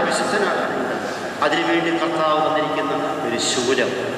പൗലോസ് ശ്ലീഹായ്ക്ക് ജഡത്തിലൊരു ശൂലം കൊടുത്തു. പ്രാർത്ഥിച്ചു, പല വട്ടവും പ്രാർത്ഥിച്ചു. കർത്താവ് പറഞ്ഞു, നിനക്ക് ആ ശൂലം ഇരിക്കട്ടെ. ഈ ശൂലമില്ലെങ്കിൽ നീ ചിലപ്പോൾ ഇച്ചിരി വിദ്യാഭ്യാസവും ഒക്കെ വലിയ കഴിവുള്ളവന് ചിലപ്പോൾ നീ അഹങ്കാരിയായി പോകാൻ സാധ്യതയുള്ളവനായി. എൻ്റെ കൃപ നിനക്ക് മതി പൗലോസേ, ശൗലേ, നിനക്കതിരിക്കട്ടെന്ന് പറഞ്ഞു. ഒരു പ്രാവശ്യം പ്രാർത്ഥിച്ചു നോക്കി. പ്രിയമുള്ളവരെ, ആ ശൂലം നമുക്കിരിക്കട്ടെ. ദൈവം തമ്പുരാൻ പദ്ധതിയുണ്ട് എന്ന് മനസ്സിലാക്കിക്കൊണ്ട് മുന്നോട്ട് പോകുവാനിടയാകട്ടെ. ഒരാശയം കൂടി ഉള്ളതുകൊണ്ട് ആ ഭാഗം വിടുകയാണ്. നമ്മുടെ ജീവിതത്തിൽ സാധാരണ വരുന്ന എല്ലാ ദുഃഖങ്ങളെയും എൻ്റെ കർത്താവ് എനിക്ക് തന്നതാണെന്ന് വിശ്വസിക്കുന്നവൻ, ജീവിക്കുന്നവൻ ഭാഗ്യവാൻ. ദൈവം തമ്പുരാൻ അവർക്ക് ആശ്വാസം നൽകും. രണ്ടാമതായിട്ട്, മറ്റുള്ളവരുടെ ദുഃഖത്തെ ശ്രദ്ധിക്കുക. മറ്റുള്ളവരുടെ ദുഃഖത്തെ സ്വന്തം ദുഃഖമായി കാണുന്നവൻ, പ്രവർത്തിക്കുന്നവൻ ഭാഗ്യവാൻ. വലിയ അർത്ഥമുള്ളതാണ്. അവിടെ നമ്മൾ ഒസ്താദ് സിനിമയെ ഓർക്കാതെ വയ്യ. മറ്റുള്ളവരുടെ ദുഃഖത്തെ സ്വന്തം ദുഃഖമായിട്ട് മദർ തെരേസയെ ഓർക്കാതിരിക്കാൻ പറ്റുകയില്ല. നമ്മുടെ ആതുര സ്ഥാപനങ്ങളിൽ നിസ്വാർത്ഥമായി സേവനം ചെയ്യുന്നവരെ ഓർക്കാതിരിക്കാൻ പറ്റുകയില്ല. മറ്റുള്ളവരുടെ വേദനകളിൽ മുറിവുകൾ കഴുകുന്നവരുടെ ആ വേദന എൻ്റെ വേദനയാണെന്ന് മനസ്സിലാക്കുവാൻ നമുക്കെന്ന് കഴിയുന്നുവോ? നിനക്ക് ദൈവം തമ്പുരാൻ ആശ്വാസം നൽകും. ഒസ്താദ്യോസ് തിരുമേനി ആശ്വാസപ്രദനായിട്ട് കർത്താവിൻ്റെ സന്നിധിയിലേക്ക് കയറിപ്പോയിരിക്കുകയും എന്തുകൊണ്ട് മറ്റുള്ളവരുടെ വേദനയെ സ്വന്തം വേദനയായിട്ട് കണ്ടു. മദർ തെരേസയെ എന്തിനാണ് ലോകം പ്രകീർത്തിക്കുന്നത്? അദ്ദേഹം സുന്ദരിയായിരുന്നു. ഊരിപ്പടച്ച രൂപം, പറപറാന്നുള്ള ശബ്ദം, ചുളുങ്ങിയ രൂപവും ഭാവവും തൊലിയും തൊക്കും. എന്താണ് സംസാരിക്കാൻ പോലും ശരിക്കും പറ്റുകയില്ല, പറയുക. പക്ഷേ ഒരു വീട്ടിൽ ചെന്നപ്പോൾ ഷോക്കേസിൽ ഒരു നല്ല 2 റിബൺ കണ്ടിങ്ങനെ വളഞ്ഞിരിക്കുന്നു, നല്ല നീല റിബൺ. ആരും പറയേണ്ട ആരാണത്? Mother Teresa. അത് മാത്രം മതി, ആ നീല ബോർഡർ മതി. എന്താ കാരണം? മറ്റുള്ളവരുടെ ദുഃഖത്തെ ഒപ്പിയെടുത്ത് വിശുദ്ധിയായി ഭാഗ്യവതിയായി തീർന്നു. മറ്റുള്ളവരുടെ ദുഃഖത്തെ ഒപ്പിയെടുക്കുന്നവരെ ലോകം ബഹുമാനിക്കും. കൽക്കട്ടയിൽ നിന്നും മാർക്സിസ്റ്റുകാരുടെയും ഡിവൈഎഫ്ഐയുടെയും മീറ്റിങ്ങുകൾ കൂടുമ്പോൾ ആദ്യം വെക്കുന്ന പടം ആടെയെന്നറിയാമോ? Mother Teresa. ഇവിടെയും വെക്കാറുണ്ട്. അത്രമാത്രം ലോകം ബഹുമാനിക്കുന്നത് എന്തുകൊണ്ട്? മറ്റുള്ളവരുടെ ദുഃഖത്തെ സ്വന്തം ദുഃഖമായി കണ്ടു. ഇതാണ് പ്രിയമുള്ളവരെ കർത്താവ് ആഗ്രഹിച്ചത്. ലോക ജനതയുടെ, തൻ്റെ സൃഷ്ടികളുടെ ദുഃഖത്തെ മുഴുവനും താൻ ഒപ്പിയെടുത്തിരിക്കുക ക്രൂശിലേക്ക്. അതാണ് കർത്താവിനെ എല്ലാവരും ആരാധിക്കുന്നത്. ലോകം മുഴുവനും ആരാധിക്കുവാന്നൊക്കെ മണ്ണ് വെമ്പൽ കൊള്ളുന്നത്. യേശുക്രിസ്തുവിനെ എല്ലാവർക്കും വേണം. രാഷ്ട്രീയ പാർട്ടികൾക്ക് പോലും ഇന്ന് ആവശ്യപ്പെട്ടുകൊണ്ടിരിക്കുക, യേശുക്രിസ്തുവിനെ ഞങ്ങൾക്കും വേണം. സകല ജാതികളും കർത്താവിൻ്റെ നാമം വാഴ്ത്തിപ്പോഴും പ്രിയമുള്ളവരെ, സകല പാർട്ടികളും അവരിപ്പോൾ പതുക്കെ യേശുക്രിസ്തുവിൻ്റെ വാക്യങ്ങളെ അടർത്തിയെടുത്തുകൊണ്ട് പറഞ്ഞു തുടങ്ങിയിട്ടുണ്ട്. രാഷ്ട്രീയ പാർട്ടികൾ പോലും അവസാനം മുഴുവനും ഏറ്റെടുക്കുമെന്ന് ഞാൻ വിശ്വസിക്കുന്നു. കാരണം എൻ്റെ കർത്താവ് അവരുടെയും പാപത്തെ ഒപ്പിയെടുത്തവനാണ്, ദുഃഖത്തെ ഒപ്പിയെടുത്തവനാണ്. മറ്റുള്ളവരുടെ ദുഃഖത്തെ നീ എപ്പോൾ ഒപ്പിയെടുക്കുന്നുവോ, അവരുടെ ദുഃഖത്തിൽ നീ പങ്കുചേരുന്നുവോ, നിനക്ക് ദൈവം തമ്പുരാൻ ആശ്വാസം നൽകും. പ്രിയമുള്ളവരെ, ഒരച്ഛനെ അങ്ങ് പരിചയപ്പെടുത്തുക. സമയം പോകുന്നു, അവൾ പരിചയപ്പെടുത്താൻ സമയമില്ല. എങ്കിലും യാച്ചാരം ബാലഗ്രാമിൽ അച്ഛനെ പറ്റി ഞാൻ ഹൈദരാബാദ് പള്ളിയിൽ ചെന്നപ്പോൾ, അവിടുത്തെ കത്തീഡ്രൽ പള്ളിയിൽ ചെന്നപ്പോൾ ഈ അച്ഛനെക്കുറിച്ച് എല്ലാവരും വാഴ്ത്തി പുകഴ്ത്തുകയാണ്. അച്ഛനെ കാണണമെന്ന് എനിക്കൊരു ആഗ്രഹമുണ്ടായി. അച്ഛന്മാർക്കും ചിലപ്പോൾ ഇച്ചിരി അസൂയ പോലൊക്കെ തോന്നും. വേറെ അച്ഛനെ ഇങ്ങനെ പോയിട്ട് അതുകൊണ്ടായിരിക്കും എന്തായാലും അച്ഛനെ കാണണം എനിക്ക്.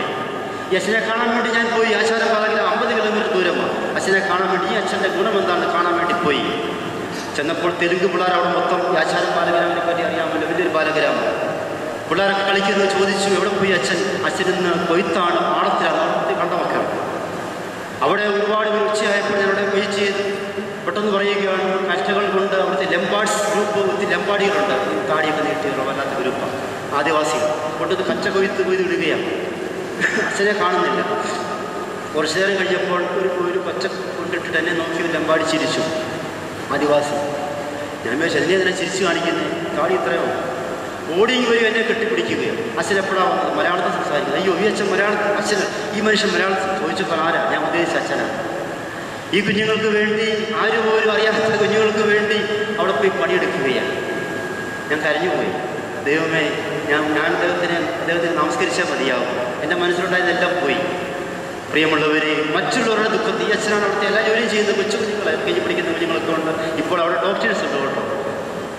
ഈ അച്ഛൻ വിൽപ്രഭാഷനും സ്വാശ്രമിയുടെ സ്ഥാപനമാണ്. വിൽപ്രഭാഷനും ഈ അച്ഛന്മാരും എടുത്തു വളർത്തിയ, തെരുവിൽ നിന്ന് എടുത്തു വളർത്തിയ കുഞ്ഞുങ്ങൾ ഡോക്ടേഴ്സുണ്ട്, എഞ്ചിനീയേഴ്സുണ്ട്. അത്രമാത്രം സ്ഥാപനം വളർന്നവർക്ക് അഭിമാനിക്കാം. മറ്റുള്ളവരുടെ ദുഃഖത്തെ ഒപ്പിയെടുത്തപ്പോൾ എന്തൊരു വളർച്ചയായിരുന്നു. അതാണ് മറ്റുള്ളവരുടെ ദുഃഖത്തെ സ്വന്തം ദുഃഖമായി കാണുന്നവൻ ഭാഗ്യവാൻ.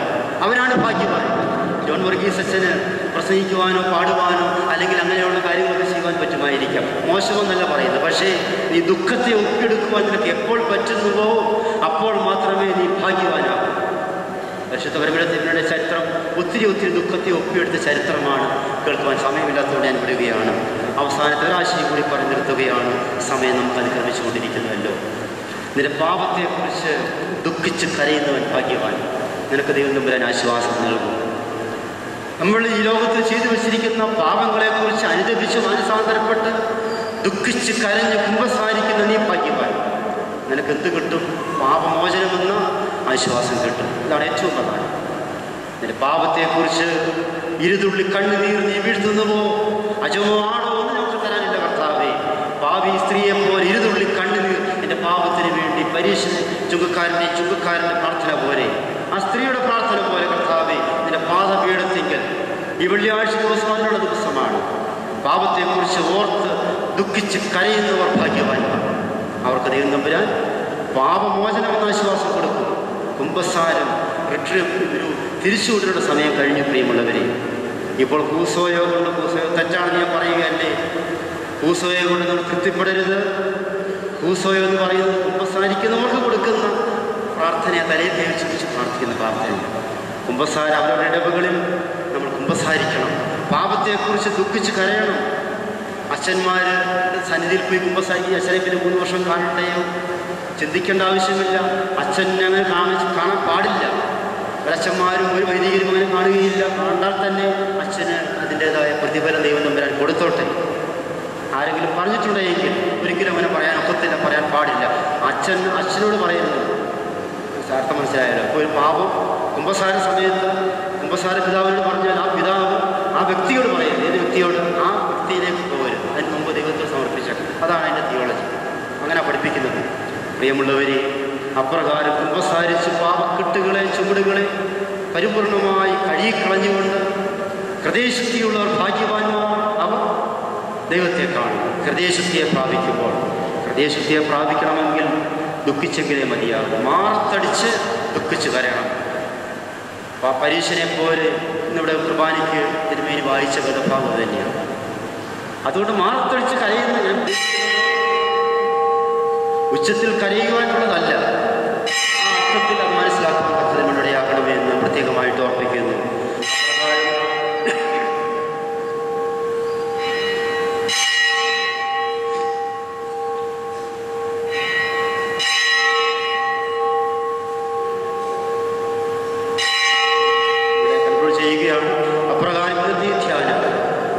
വിശുദ്ധമായി തീരുവാൻ, അനുഗ്രഹപ്രദമായി തീരുവാൻ 2 കാര്യങ്ങൾ, 2 വാക്യങ്ങളാണ്